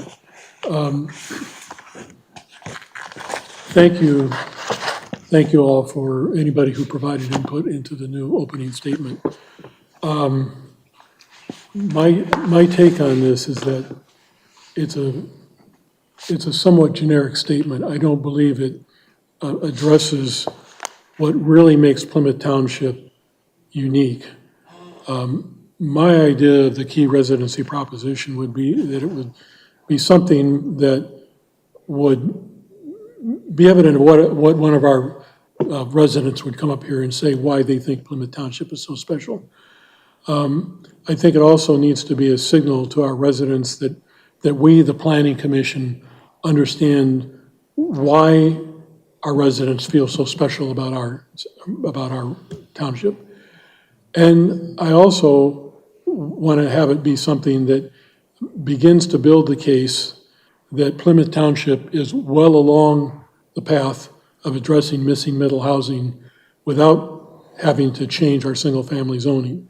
And that's one of the reasons I spent the time calling out all the wide variety of housing we have in Plymouth Township, including manufactured housing, as well as a point that our low property taxes make housing more accessible to more people, whether it's single family or condos or duplexes, whatever it might be. So going through this, I think what I thought the best approach would be is to begin with the opening statement of Bob Doroshevitz's version, which basically says, what sets Plymouth Township apart? What inspires such pride, loyalty, and passion in the people who live and work here? And then the second piece would be the piece I articulated, which goes into much more detail about what it is that's Plymouth Township that is unique versus other communities in western suburban Detroit area. And then number 3, I do think the last 2 paragraphs of this document up here are a much better summary than what I'd written in mine. So that I think that those 2 paragraphs summarize very nicely what we're trying to say with this. Now, I feel very strongly about this, but I'm also one of 7 people on the Planning Commission, and I also very much include Laura's input on this. So I'm not dead set on this, but I do want to have us take one more look at this. So I'm going to give out to each of you. This is, if you pass that down, this is my draft of the Plymouth Township Key Residency Proposition.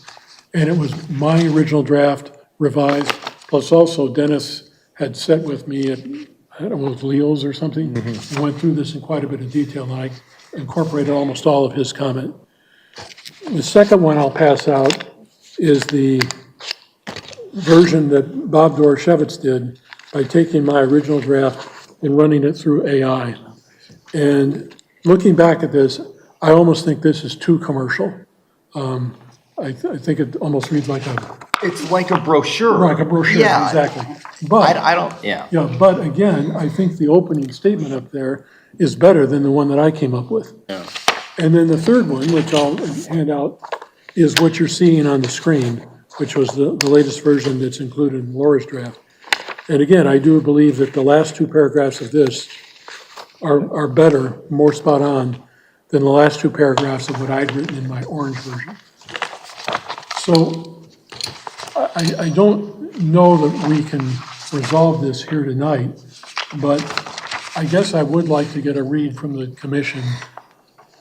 For this opening statement, are we better off to take the very kind of, I don't want to call it generic, but broadly summarized view on the screen? Or do we want to articulate some of the things that really make Plymouth Township unique?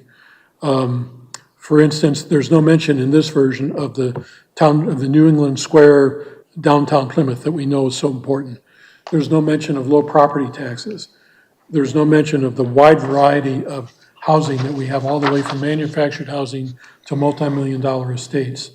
And you can go down the rest of it. Some of it is captured in this, but my version has a lot more detail. And there is one actual bullet point that I think we should add if we go with the version of mine, and it relates to a comment that Commissioner Sobolski sent in on this last week. He mentioned the need to talk about Miller Woods, the Township Park, as being areas of nature. And I actually think that the bullet could also talk about our subdivision common areas, which are nature areas, our active tree preservation in program here, and particularly our features around Nankin Park, Nankin Mills, all of the Hines Park area, the Lower Rouge River, the creeks. So we could come up with a 2 or 3 sentence summary that summarizes in broad terms the fact that part of Plymouth Township is its nature areas too. So it's been a bit of a dialogue here, but could we get some read? Are we better off for a very summary statement there, or are we better off with a statement that actually goes into more detail about what makes Plymouth Township unique? What's typical in these master plans? I haven't read any others. So should it be like like you're trying to sell the township? Or should it be just like a matter-of-fact thing? Or should it be something in the middle? And it should be aspirational, but this isn't a marketing brochure either. It should Yeah. speak to the existing assets and character of the community and where you want to go in the future. But is it more like this or like this? Or there's just a wide variety? There's a variety. It depends on how detailed the community wants to get. I just had, Yeah. at our last board meeting, I had a resident come up to me and speak about why he moved to Plymouth Township. And he and his wife planned this move for 30 years. And they lived in Westline. And he's explaining what it is about Plymouth Township that makes it, in his mind, better. And he's grateful to be living here versus where he used to live.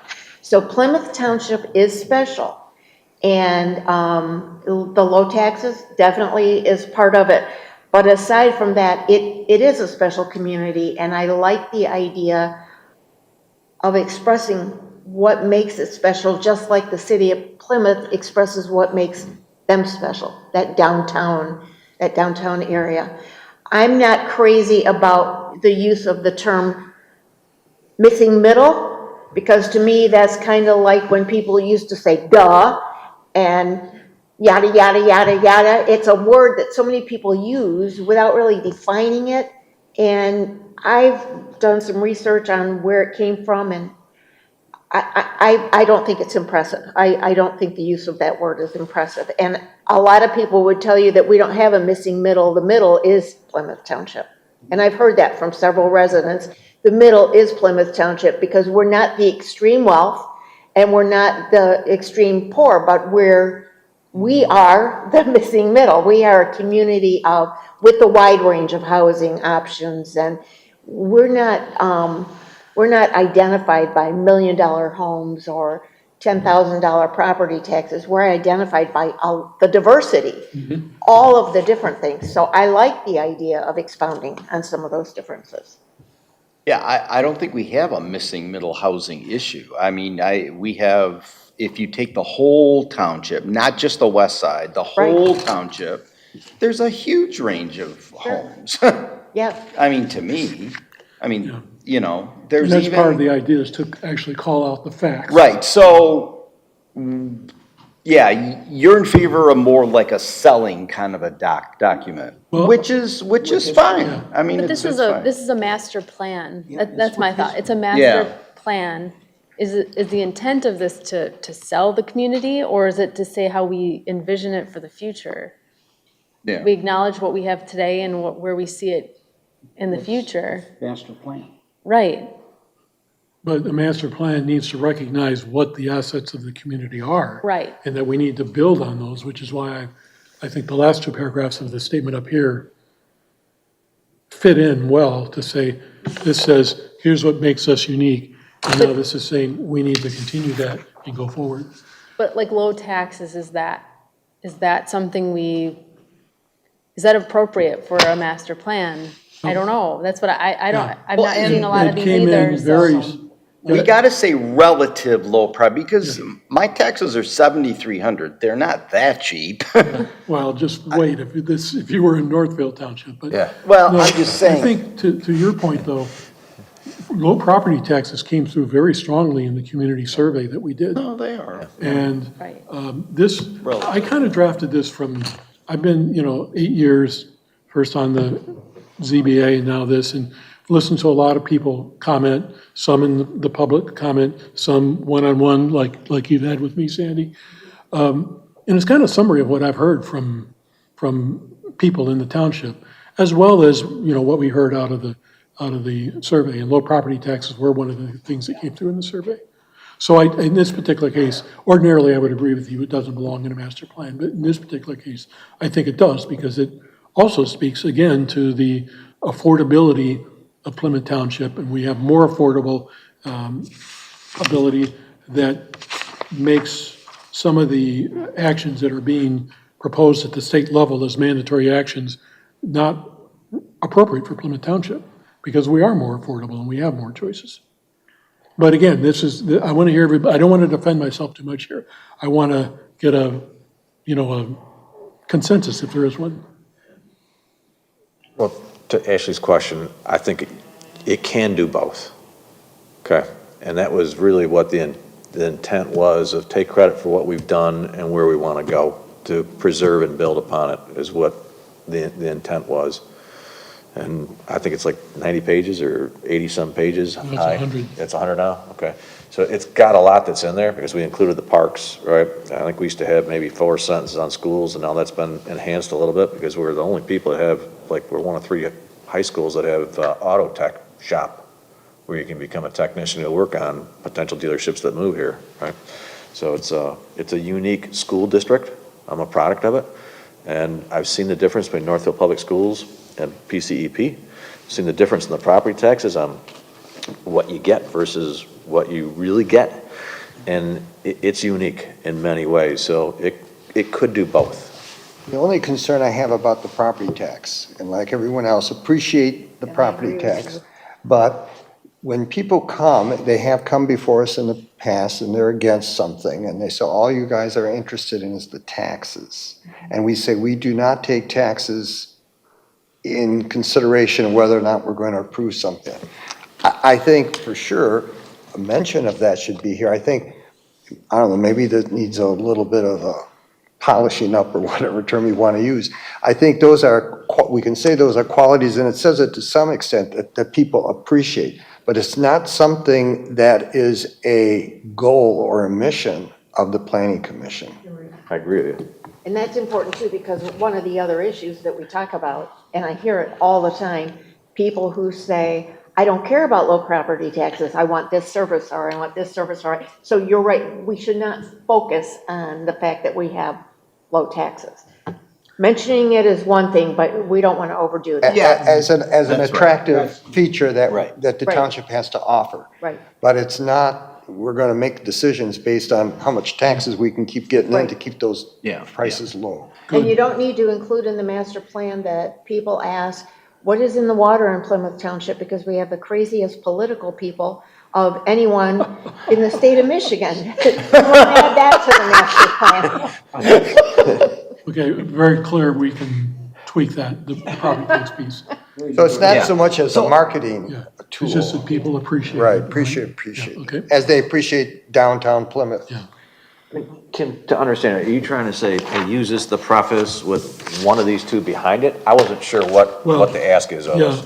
what I'm suggesting, and again, this is a lot to dialogue tonight, so I need to take all the feedback back and take it in. Basically, I just want to say, from this version, the first 2 sentences, what sets Plymouth Township apart? What inspires such pride, loyalty, and passion in the people who live and work here? So that's the only thing from this. Then we pick up this one, and we disregard my first 2 sentences because we've just adopted that one. Then we take the rest of this, we add the bullet point that Dennis had recommended about all of the natural features of the township, including Miller Woods, et cetera. And then we wrap up, we get rid of my last 2 paragraphs on page 2, and we use the last 2 paragraphs from this, the version that is in Laura's update. So you're recommending this one here with the blue? No, only the first sentence of it, the first 2 sentences. Oh, okay, Did I yeah. circle this right, Tim? Yeah, Okay. Yeah. So Stuart, if you look at it, it's the first 2 up here. Yeah. With this right below it.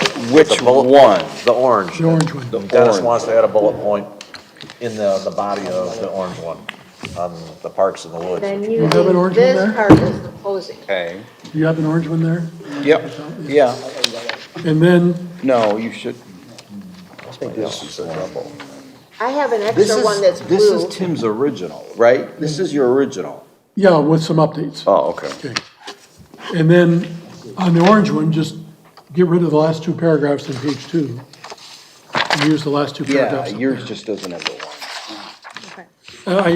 I will rewrite this for you. Okay. And I'll, incorporate a couple of comments, do a little bit of polishing. Maybe Dennis, you can help me with that. Yeah, send it to me, or all of them. You and I can Right, we can do that. work it and send it to the group. What? He's gonna copy and paste it. Yeah, Copy and because paste. this is like a brochure. Right, It's so- a little bit too Yeah, much, so yeah. get rid of But- everything right, except the right, first except, sentence. right, okay, Because I fine. agree with you, that's exactly what it is. It's, yeah. So let's do that as a proposal, and we can send it out to everybody so you can see what it looks like. Okay, I agree, that makes sense. that's fine. Thank you for concocting it and creating it and editing it and. Yeah, because ideally, it's a combination of all these, yeah. And Laura, what meeting date is this going to be put before the BOT? It's scheduled for the April 14th Board of Trustees meeting, so that's still a couple weeks away. So there is an option if you were interested in having a meeting on April 1st, this commission, and having one more look at it. But that's up to the committee members. That leads me to another concern. What Laura is showing us has quite a number of updates, but for whatever reason,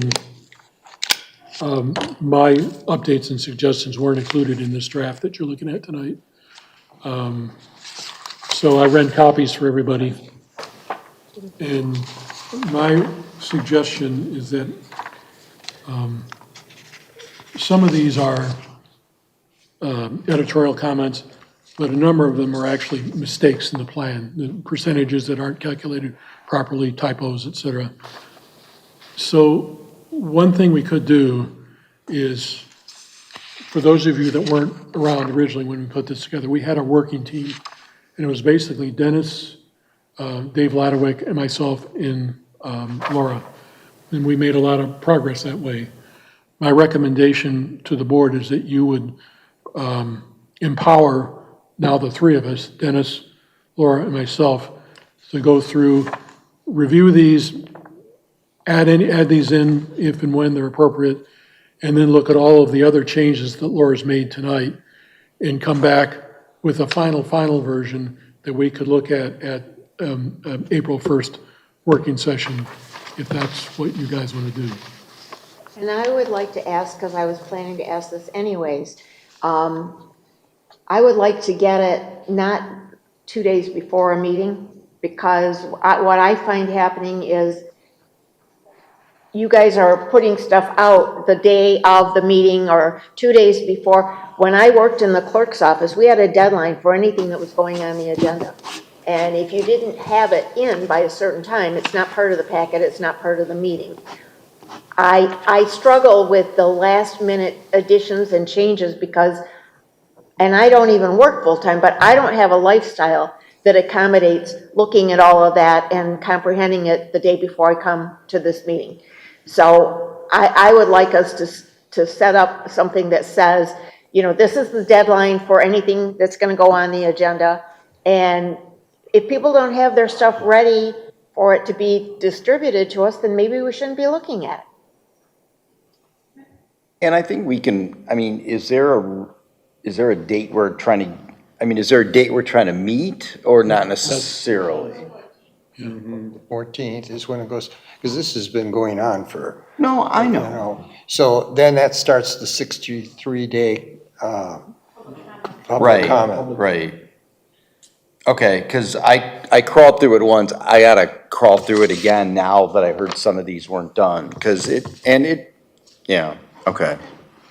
Well, so we really owe the planning commission a final version, right? I agree. And Yeah. not the day before. Right, yeah, because we need time to look at it and So compare it.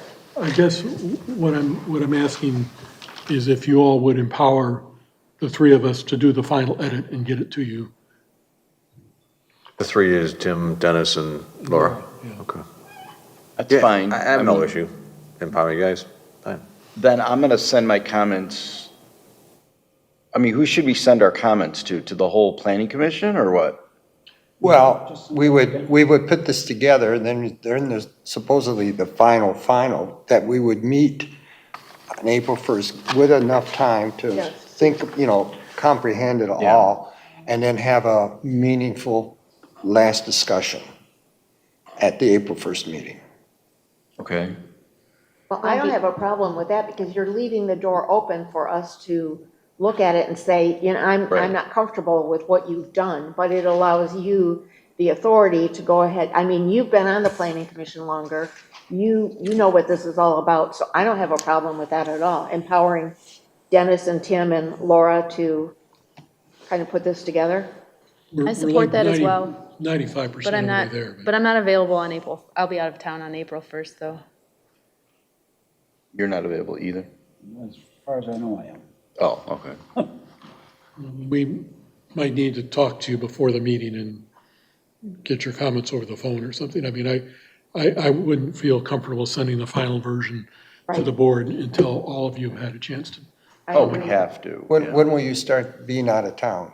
Afternoon of the 25th, March 25th? Okay. next Wednesday, Oh, a week from today. And then when will you be back? April 4th. So we could even make it April 7th, which is the week before the township board meeting. Would that work? I won't be here April 7th. Well, that's not gonna work. I'm actually thinking, Laura and Dennis, that we meet this Friday morning or next Wednesday or next Friday, but preferably either this Friday morning or next Wednesday morning. And it'll, based on prior experience, it'll take us at least a half day to get through this. And you're leaving on the 25th, which would be Thursday, Wednesday. Wednesday, okay. So that kind of says we need to meet either, Friday. we kind of need to meet Friday. Would you be available Friday morning? Yeah, I'm just checking. Yes, I think so. Laura, would you be available? No?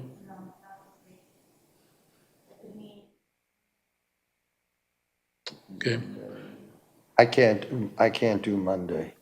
we do Tuesday. Tuesday. No, I'm not doing Saturday, sorry. I mean, do I have to be here on April 1st? I mean, I trust the others. They just want you to have input Yeah, into. we just Yeah. want to have Oh, to something have to the give to We you. don't want to draft. deny your Got it. input. We could give read it it to you and so you give could your go on your trip comments, and I call us guess. or something. Would Tuesday morning work? Next week for you, Laura? Will you have access to your email when you go on vacation? I'm going to be out of the country. It'll be more challenging, but I will have access. It'll be really, I'm not planning to bring a laptop or anything, so it would be hard to read the master plan on my phone, but. Yikes. You mean you don't want to plan your whole vacation around this? Just wait. Well, do you have any comments that you want to share tonight or in the next few days prior to, that you've seen already? I have provided comments to the planning staff, and it Okay, appears things were incorporated. okay. I guess my only comment about the vision statement is I have concerns with saying we have low property taxes because it's such a relative, low I know, is exactly. a So we're gonna- relative term. We're Yeah. gonna, If we can exactly. rephrase that somehow. Yeah. we're gonna reword it. Okay, Yes, absolutely. that stood out to me. Okay, Have a well, plan? so can we, let's do next Wednesday morning. If your comments have already been incorporated in what Laura is showing us, then the only thing you need to do is look through this and see if there's anything Okay. you agree, or, really disagree with or Okay. agree with. And if you could just let us know before we meet next Wednesday. And then you'll send the revised Yes. to everyone? Yes. Not just some? Yes. Would Okay. enough, before April 1st, would enough time to look at it? Okay, so April 1st can be our final review before we send it to the board. Okay. All right, thank you all. Sorry for, Thanks for all your efforts. And it comes back to us, right, after it goes through the public comment yes. Oh, part? yeah. Yeah, so Yeah, it will it's come not, back. it's not final. It's Well- final draft, And the So- board, could the board change it? Yeah? yeah? Yeah, Yeah? That's oh, what yeah. I was thinking, so, Absolutely. yeah, it's, Yeah, it'll we've got get, time. it'll Yeah. get changed, but, I mean, some of this, they're just misspells, there's percentages that don't work. It's a statement to the board about how much effort we put into this, and God knows we put a tremendous amount of effort in this. I don't want us to fail on the last, rounding third base going. No, I think So- a lot of the points are valid. I just didn't want it to sound like a marketing brochure, that's all, for like Frankenmuth. I don't either. Yeah. Tim, this last paragraph I think is really good. Find a way to incorporate it somewhere where it makes sense on the middle. It's very You thoughtful. like it better than what's up there, the last paragraph's up there? Oh, I'm sorry, this is this one. Yeah, this was Okay. your two-page Okay. notes. Okay. That last paragraph Okay. is insightful and valid. Yeah, okay. Where it goes, either master plan or up front, I don't know, Yeah. right? But I know you probably have two or three Well, we ideas where you could, want yeah, to we put could it. do a text box, just Yeah. like we've done in Yeah. other parts of the study. And again, I think we have a good story to tell on missing middle housing. We can identify, I'll include a definition, Sandy, that's much more precise, that I think kind of draws some boxes around it. Okay. But we have a story to tell, and we should be on the offensive, telling the story upfront, as opposed to having to react to what happens in Lansing. I agree. But is anyone saying like bad things about us, so we have to sell ourselves? That's what I don't understand. No, but when you have a master plan like that, that kind of speaks to the community structure, where we've been, where we are, where we're Okay. going. Okay. And so you want to sell people on, you're not selling them, but you want them to understand what makes this place special. They're values that we continue to support. They're important to the Yes. residents. Yes. And we continue. Now, how that's accomplished, well, then you move into the master plan as a guide. Right. Stuart, I think the point you may be. I don't hear anything bad at all. Okay, but the issue is, at the state level, there's been 8 bills. That's what I proposed. thought you were going, right, Yeah. right. You know, and- We're You're not trying to- buying right. what they're selling. Yeah, and that would fundamentally change the whole perspective. No, I know. Yeah, so that was what that piece is addressing. That's what I thought, okay. You've got a better plan. No, I know, or I had a feeling where Tim was going. All right. It's like, look, we're good, see? Okay, well, let's move on. So we've received and filed the monthly planning report. Oh, Make a motion To empower, meeting on April 1st as opposed to voting on this tonight since it's on your agenda. Probably not a bad idea, just because it makes it official. I agree Okay, with let's- that. you mean on the April 1st meeting? Is that what I'm hearing? What she's saying is, it's part of the agenda for us to review and potentially adopt or agree to the master plan. So she's saying, we need to say something that kind of says, we're postponing it until we're gonna rework some things and then meet on April 1st. Okay, so that raises another question. So then the April 1st meeting, it will really be what I would call a business meeting because we would take action. You know, yeah, be a special meeting Yeah. because we don't take action on anything Right. at a study session. so let me make a proposal. I propose that the planning commission appoint Commissioner Sapolsky, Commissioner Boyd, and planner Laura Mangan to do a final edit of the master plan to be submitted for approval on a special meeting dated April 1, 2026. Is there Second. Moved by Commissioner Boyd and supported by Commissioner Pop to empower this special committee. All in favor signify by saying aye. Aye. Opposed, motion carries. Thank you, Laura. So, okay. So we have the monthly planning report. Anyone have questions on that? Okay. I had a couple of Okay, questions. sure. First of all, on the Olive Wood condominiums, that sign is still flapping in the wind. We need to ask them to fix that.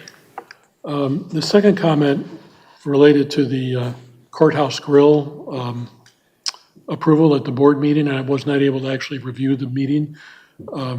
But my question was, we, as a planning commission, we reviewed that plan twice, the original plan, and then there were some amendments made to it, and we approved that.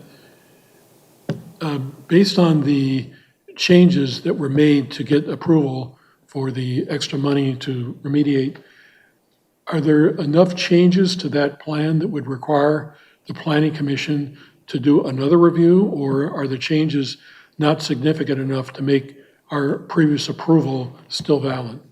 As part of the brownfield plan? Yes. No, yeah, minor, immaterial.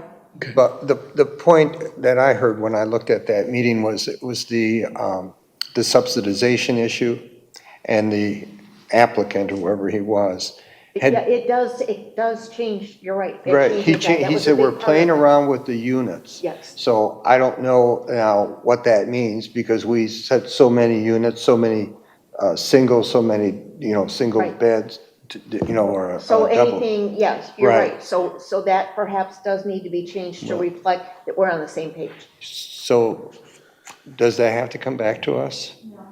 No, if anything, they reduced a unit or two. If they were increasing it, then yes, but reducing it, they're just larger units and you have less parking requirement. So are they still going to, they've done away with that top level where it's supposed to be like a workplace, so are those becoming units, or what's happening to that top level? No, it's just a roof. It's just. It's just a roof structure, yeah. So they're not putting there's no, Before there was like an outdoor roof area Yeah. and there was a business it center. was, yes, it was, people, at that time, it was people working from home, and I think they viewed it as sort of like a, Workspace? workspace, and how they have these club rooms, if you're having a big party, you live in an apartment complex or condo, that's gone. Correct, yeah, it's just a roof, So only if they're increasing something does it have to come back. yeah. And that wasn't a requirement of their plan to have those amenity areas, so. That's it? Anybody else? I had one. It's not on here. It's the original El Car Wash site, right? I mean, that parking lot's got a manhole that's probably 4 feet deep. Someone could fall in there, rip out a suspension. There's potholes everywhere. And I don't know where that's at and progressing, but the sign's still up there that says it's on the agenda for, I think it was March of last year, right? So whatever the plan is, right, it'd be nice if El Car Wash would at least try to fix it and bring it up to whatever the code is from a safety perspective. Because if anyone tries to drive through that green light to cut around, they could really cause trouble. I don't teach them not to try to make that cut through. Well, And one more question, the Spars greenhouse, is the litigation completed on that, or is there an appeal in process, or what is the status of that? I'll have to inquire with Kevin Bennett. Oh, okay, I'm not part of that. okay. Anybody else? No. Okay. Is there a motion to adjourn at 10:21? I make a motion to adjourn. second. Moved by Commissioner Graf, supported by Commissioner Ikes to adjourn at 10:21. All in favor signify by saying aye. Aye. Opposed, motion carries, adjourned.